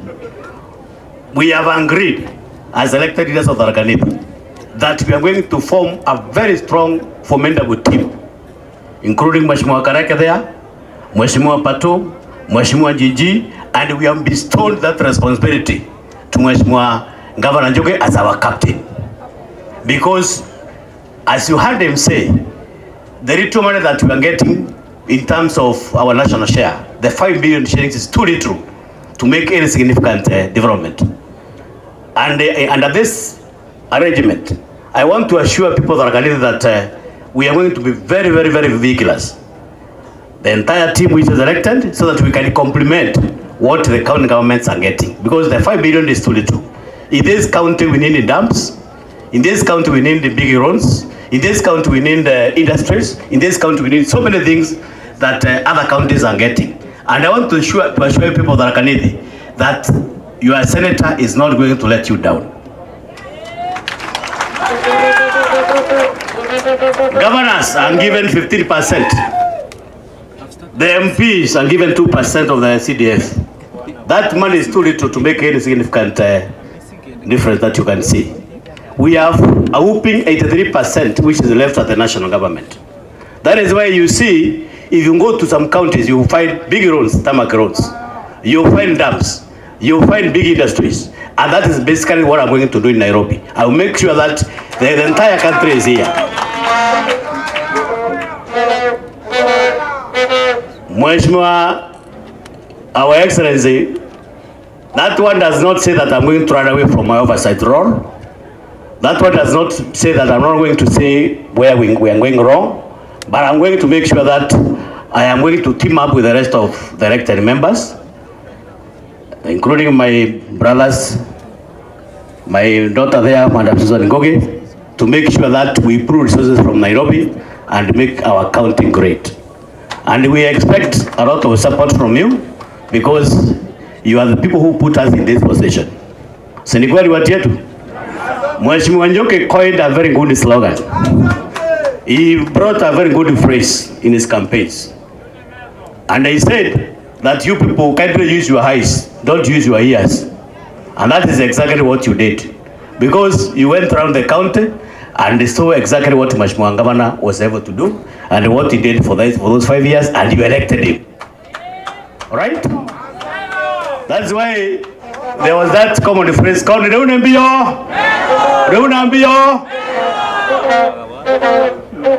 you know, it is in our speech which he has just concluded.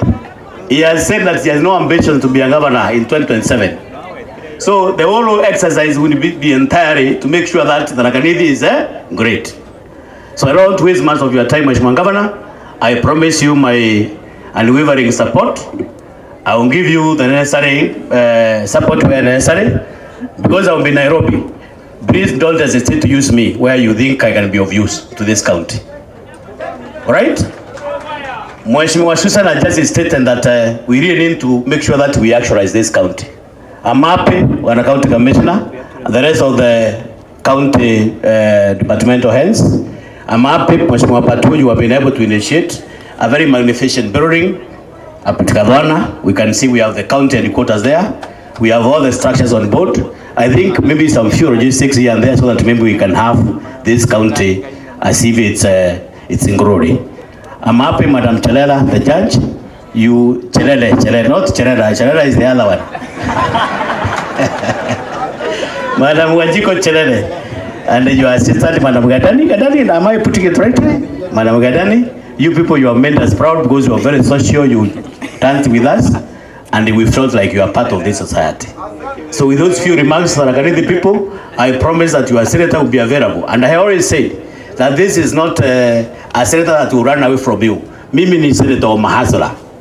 Senator Wanini, any other time when you need your senator, please call me. My number is always open. Text me when you want. I will be available for everybody, and I will make sure that my services reach each one of every of you. May God bless you for those few remarks. May God bless you. Thank you, MC.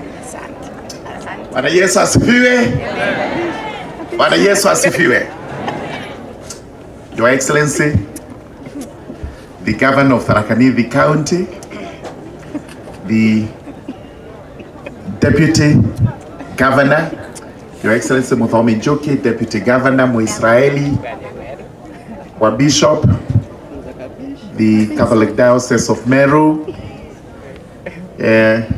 my Lady Justice, Cherere, and the Chief Magistrate, Your Honor, the security team, led by the County Commissioner, my colleagues in Parliament, the Honorable Senator Mwenda Gataya, the Woman Representative, Honorable Susan, and my colleagues in the National Assembly, Honorable Pato and the Honorable Kareke Njuki, watu wa Tharaka-Nithi wote, amjambo.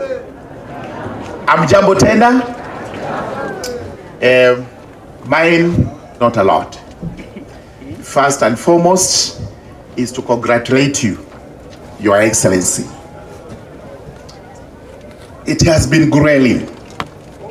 I know what we've all gone through. In spite of that, we can wear a smile and say God is good. Congratulations on my own behalf, on behalf of the people of Tharaka. Some of them are here, others are down at the constituency. And on behalf of my own family, part of it, I came with my wife. She said she'll say congratulations herself. Can you please come? You know, these people go here like Kulubelu, but I'm new to the Moka.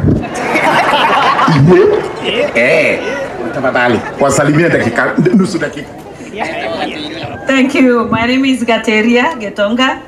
I want to say congratulations, Your Excellency Governor Muthomi Njuki.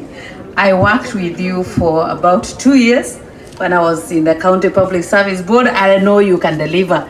Thank you so much. I know my brother here, Deputy Governor. I got him. He was part of the group that interviewed me at Chuka to join the Public Service Board. He is a good man. Thank you so much. Be blessed. Thank you very much. Wacha tu niseme kidogo. Tumetoka siasa na Mungu amekuwa nasi. Tulikuwa tunaombea kila mmoja wetu. Especially sisi tulikuwa familia ya UDA na Kenya Kwanza. Unajua mambo chetu kilikuwa motoni. County Commissioner ameconfirm saa hii vile alikuwa anatufanyia. Tulikutana yeye Gatunga na I tasted a bit of his medicine. Absolutely at Gatunga. But God is good. We are here today to celebrate the victory of His Excellency Muthomi Njuki. Your Excellency, today we are doing a wedding. However, ahead of us is the marriage. This is what they say. A wedding is a one-day affair. And once it passes, it becomes history. It cannot be repeated unless in drama. A marriage is a lifetime experience. What is more important between a wedding and a marriage? They say it's actually the marriage, because that is what will last a lifetime. As we speak today, you have an expanse of 5 years ahead of you to work for these people. You've given us your blueprint. I have listened to it carefully. I did not even doze. I did not even have a wink. I listened to you. You've elaborated what you have for this great county. Mine is to wish you well and urge you to please carry on and execute each and every letter and spirit you put in that manifesto. I know there are reservations.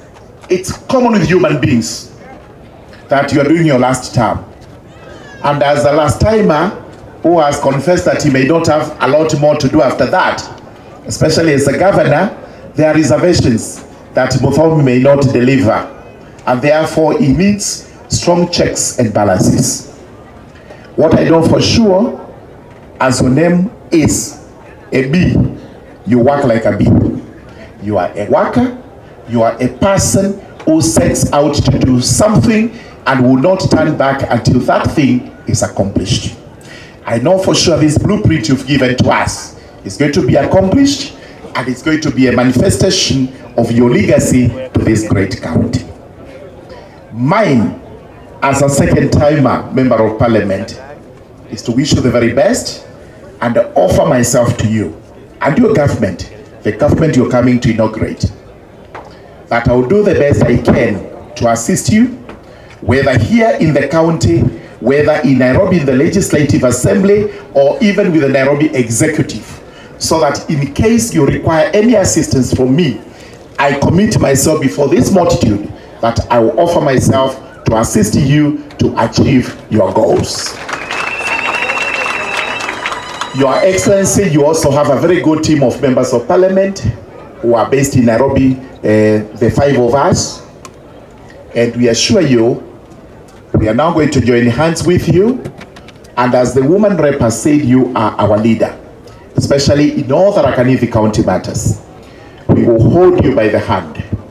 We will definitely work as a pack of wolves, a pack of whatever it is, or even a pride of lions, so that we are able to hunt together.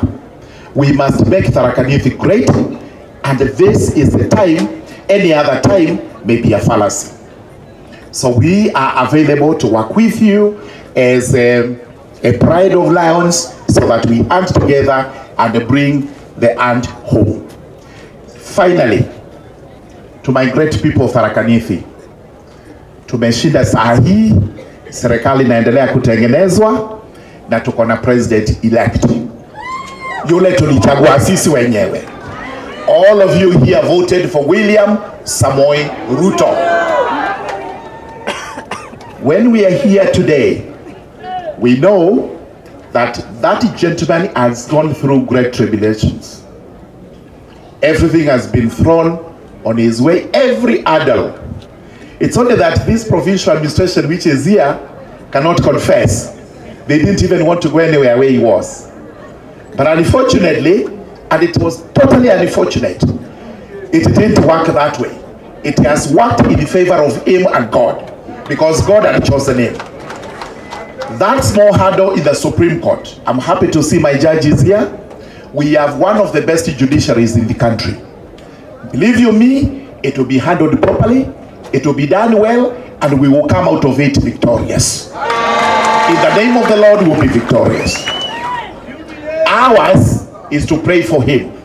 Pray for William Samoei Ruto, pray for his family, pray for the country, pray for UDA, Kenya Kwanza, and all leaders, so that God may continue to lead us in his ways.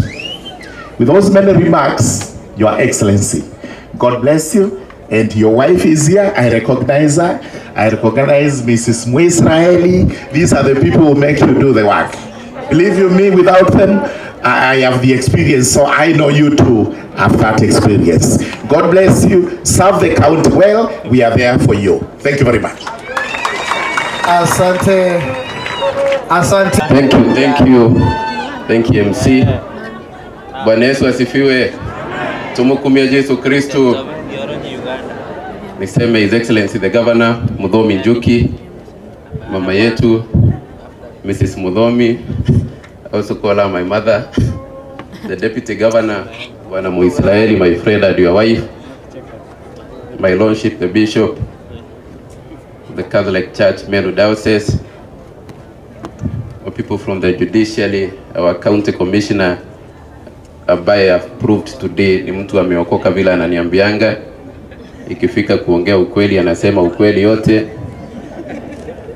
Senator wetu Gataya, Mwenda Mofaya, mama yetu Susan Goge Mwindu, Bwana Murugara, na rafiki yangu my senior Kareke Mbiuki, na nimerudia tena rafiki yangu hadi my senior. OMCAs elected, seated here, the clerk of the assembly, the speaker Bwana DJ Baya, the clergy wote, the governor's family, the deputy governor's family seated there. Bwana Yesu asifiwe.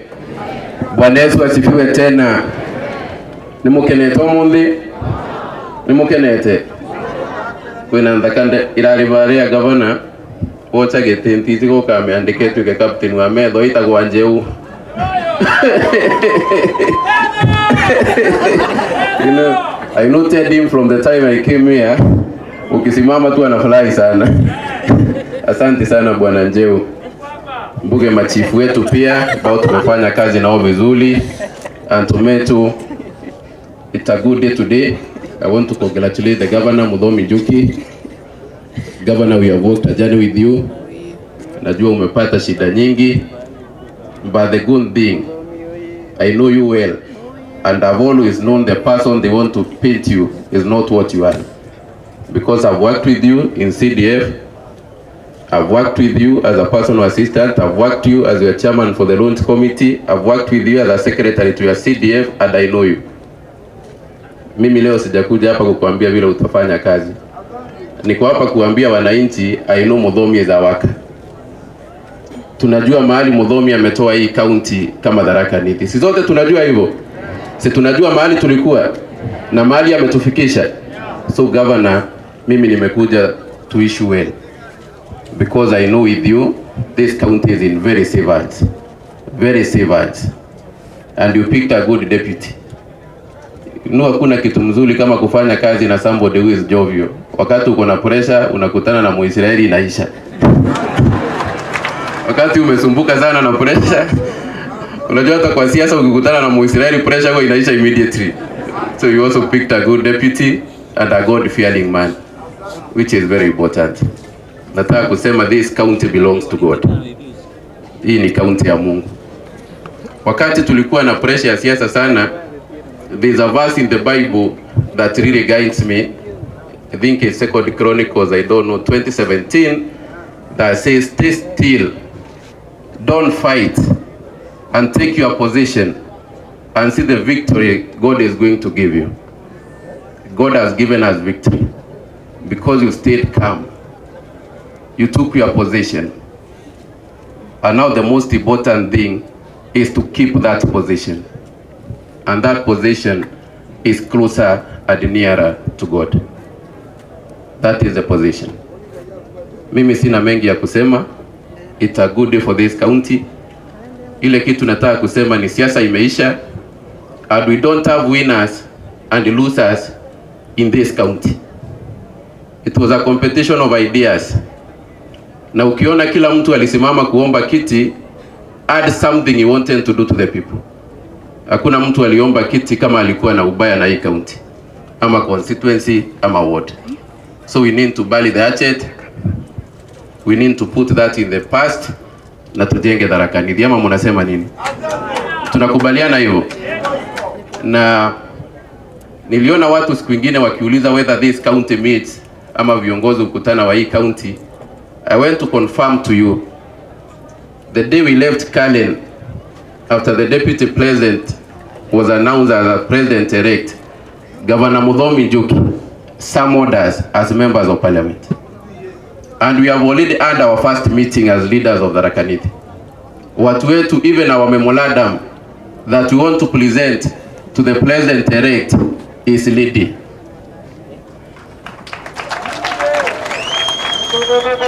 We have already elected our leader in the county. We think that as a team, we will be led by Governor Muthomi Njuki. And at Nairobi, we have our son, Kithure Kindiki, who will hold our hand when we come to Nairobi.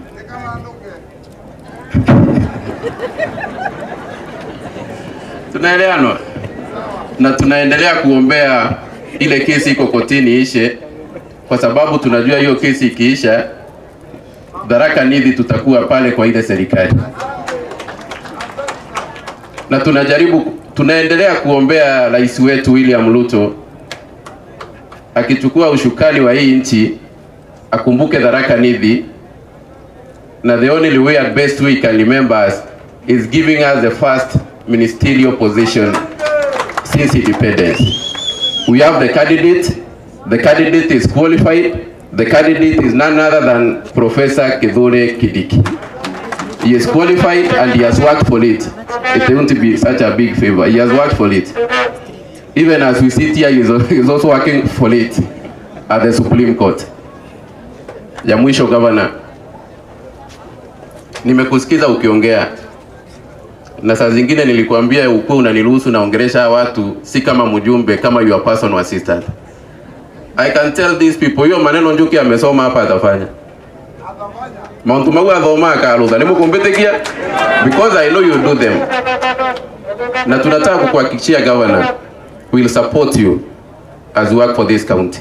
We will support you, we will stand by you, na pia sisi kama wajumbe pia tutafanya kazi. Because all leaders must work for a county to work. County Commissioner, najua umesikia vile the women rep amesema, but nataka kushukuru Governor. Wakati tulikuwa tunatafuta mahali ya kujenga ofisi za County Commissioner, the county government gave us land na tukajenga. So Governor, asante. When we wanted to put up a Huduma Center in Kadhwana, the Governor gave us land. And we have a Huduma Center in Kadhwana right now. So ile kitu imebaki, County Commissioner is not talking anymore. He is us sitting down as leaders na tuone vile tutafanya, because you are all leaders and the leaders need to sit down in a round table and agree on what to do. So Governor, we request you and the County Commissioner, call us as leaders. We see what we can do about the County Commissioner relocating to Kadhwana, because I know it's a process. So many things need to be done. But I know we'll have us sitting as leaders and we'll sort that out. County Commissioner, mimi nataka kushukuru pia na kuambia hao chiefs kama vile Governor alisema that sisi ni marafiki. Hao chief wako, acha nikuambie story County Commissioner. Hata kama mlijaribu kuwaweka pressure kidogo, hawakuwa na wewe. You are on your own. Ajua ni vizuri nikuambie ukweli. Hawa chief huku na wao yoni wao. Hawa wakitoka mkutano kwako lazima wakuje kwetu. Because they know we are their leaders and we work for people. So machifu nataka kuwashukuru because of that wisdom. Mkifika ile pande mnakubali, mkifika hii pande nyingine mnasema Tharaka Nithi kwanza. That's why you failed. Ulikuwa unaomba peke yako.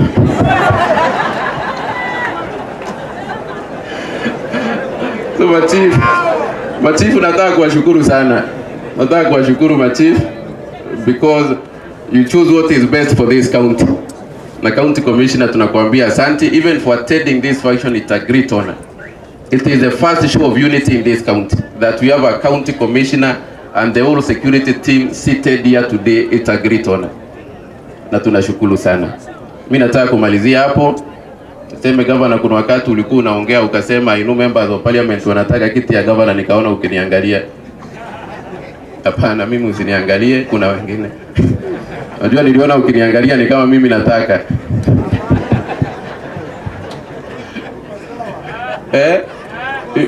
Mimi niko unajua niliona governor anaangalia na niangalia.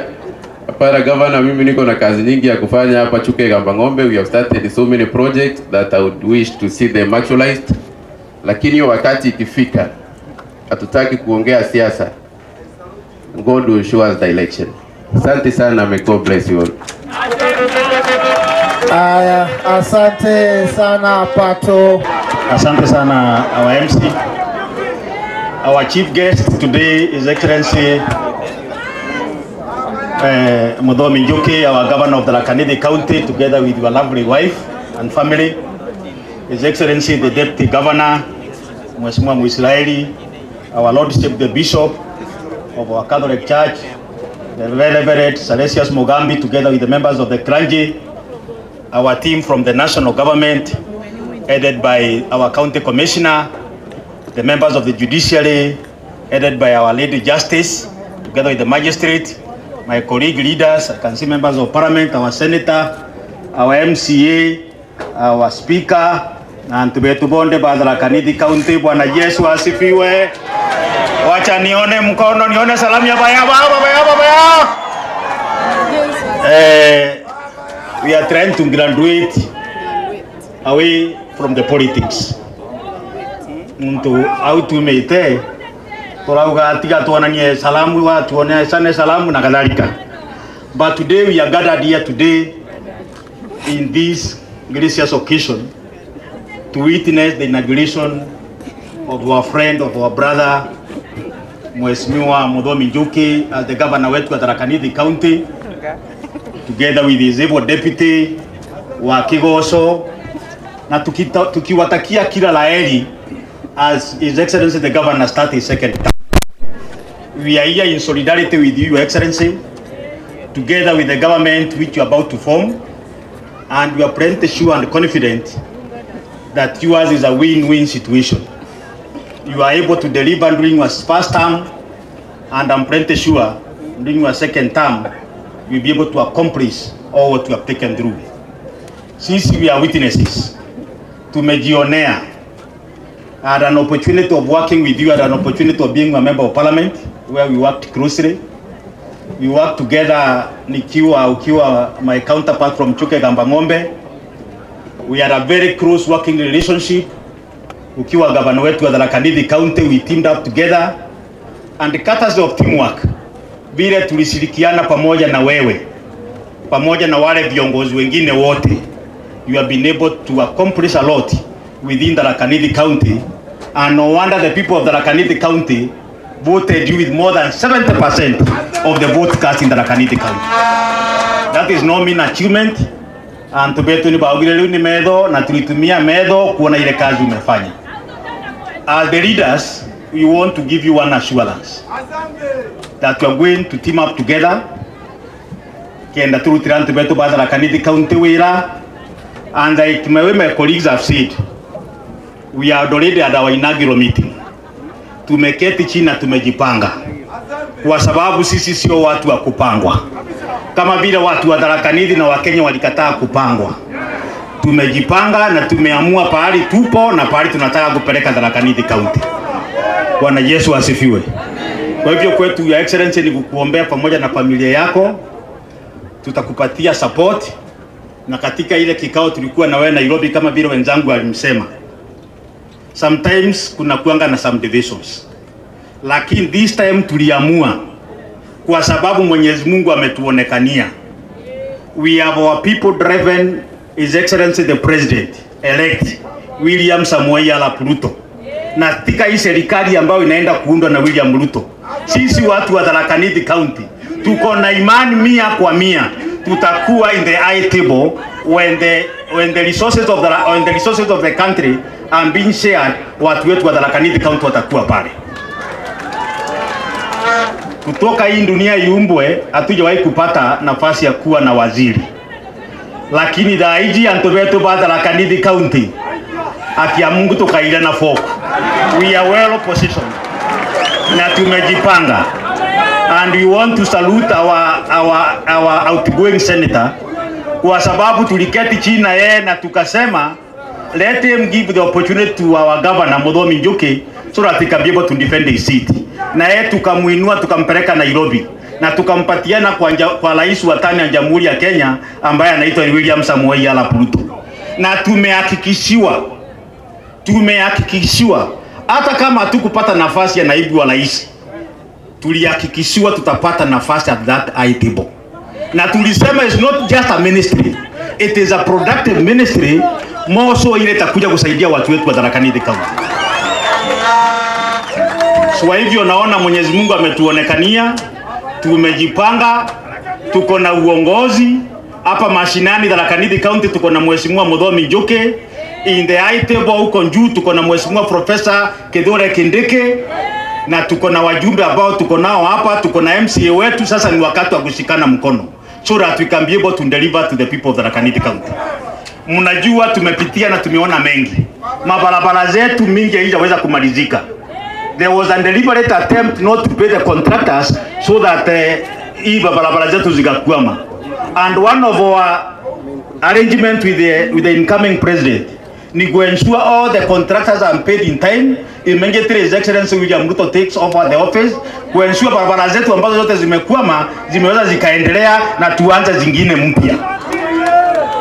Kwa hivyo Your Excellency, Mheshimiwa Governor wetu Muthomi Njuki, together with your running mate, together with our deputy governor, kwetu ni kuhakikishia our total support. Mimi nikiwa kigogo, nikiwa ambaye naitwa baba yao, and I'm the chief whip of all these other leaders, tutaketi chini pamoja na sisi wote ili tuhakikisha you have given you our solid support. Na wakati tunaenda kuinda tulisema na tukakubaliana, we have our leader who is Mheshimiwa Muthomi Njuki, akituita akituambia tunakutana sisi wote na tunaamua vile tunataka kwenda kuinda pamoja ili watu wetu wa Tharaka Nithi County waendelee kuona maendeleo. Kwa hivyo kwangu mimi sitaki kusema mengi. Your Excellency, we want to wish you well, and I pretty sure vile you have taken through our program, ile program ambayo unataka kuimplementia watu wetu wa Tharaka Nithi County, tutakuunga mkono, tutashirikiana tukiwa viongozi, tutashirikiana mpaka na viongozi wa kanisa, tutashirikiana na viongozi wetu wa national government. And I really want to salute our county commissioner. Wakati tulikuwa tunakaribisha our new sub county ya Muthomi, hata kama sisi tulikuwa ile mlengo ingine ya upinzani in quote, ile mlengo ya wananchi wa kawaida, alinipatia nafasi nikawa MC wa hiyo kikao, and we were able to moderate effectively, na watu wetu wote wakaweza wakapata nafasi ya kukaribisha mtoto wetu anaitwa Muthomi sub county. Kwa hivyo kwetu ni kuhakikishia wana commissioner, maneno ya siasa imekwisha. Watu wetu, the only issue, the only disconnect, watu wa Tharaka Nithi County, Wakenya hawakuwa tayari kupangwa. Walikuwa wanataka kujiamulia nani atakuwa viongozi wao huku mashinani mpaka huko juu, na Wakenya wameamua. Kwa hivyo kwetu ni kumuambia watu wetu wa Tharaka Nithi County tuendelee kumuombea rais wetu wa tano, kwa sababu as we sit here, as we have come to witness our governor taking the oath of office together with his deputy, our president elect kesi yako iko Supreme Court.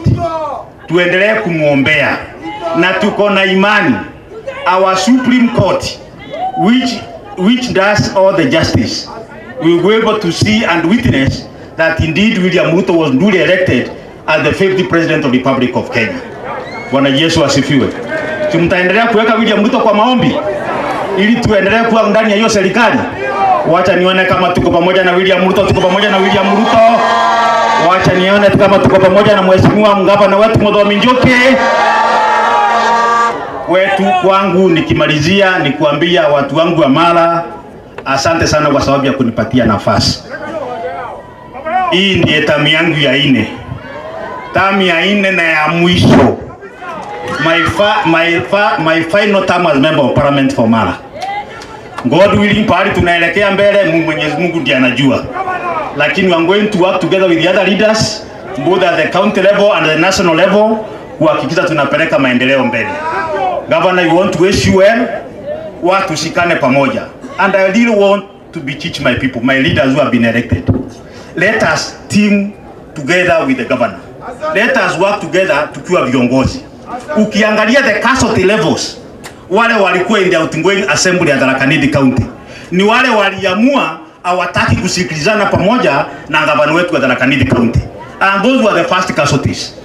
And that's why nataka kutolea mheshimiwa governor, our deputy governor kofia. Mheshimiwa Mwisraeli, nilimwambia hata kama umechaguliwa na chama inaitwa na Kenya, ukiingia assembly fanya kazi na ile serikali ipo. Kwa sababu watu wa Muthomi hawatataka kujua ati ulienda assembly kwenda kupigana. Ulienda assembly kufanyia na kutafutia watu wako kazi. No wonder leo kupitia kwa mheshimiwa Mwisraeli we have the deputy governor.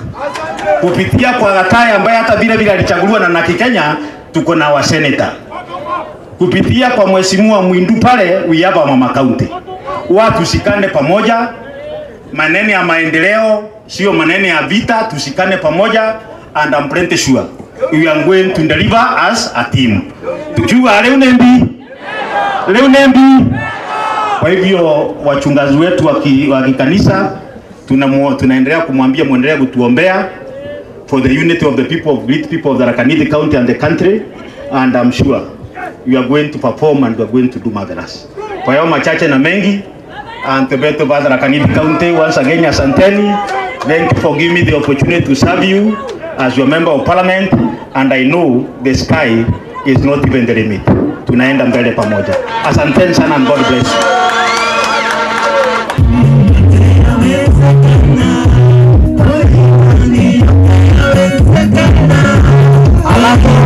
Baada ya hapo tutaomba immediate family members wa governor na vile vile deputy governor wajiunge nao, familia nuclear tafadhali. Immediate family members come forward kindly.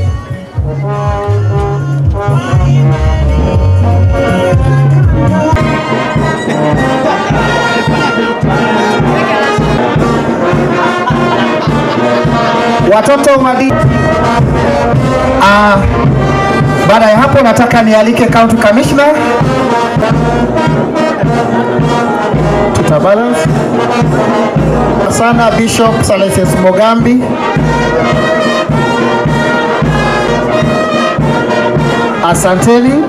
Asanteni. Bishop Salesius Mogambi.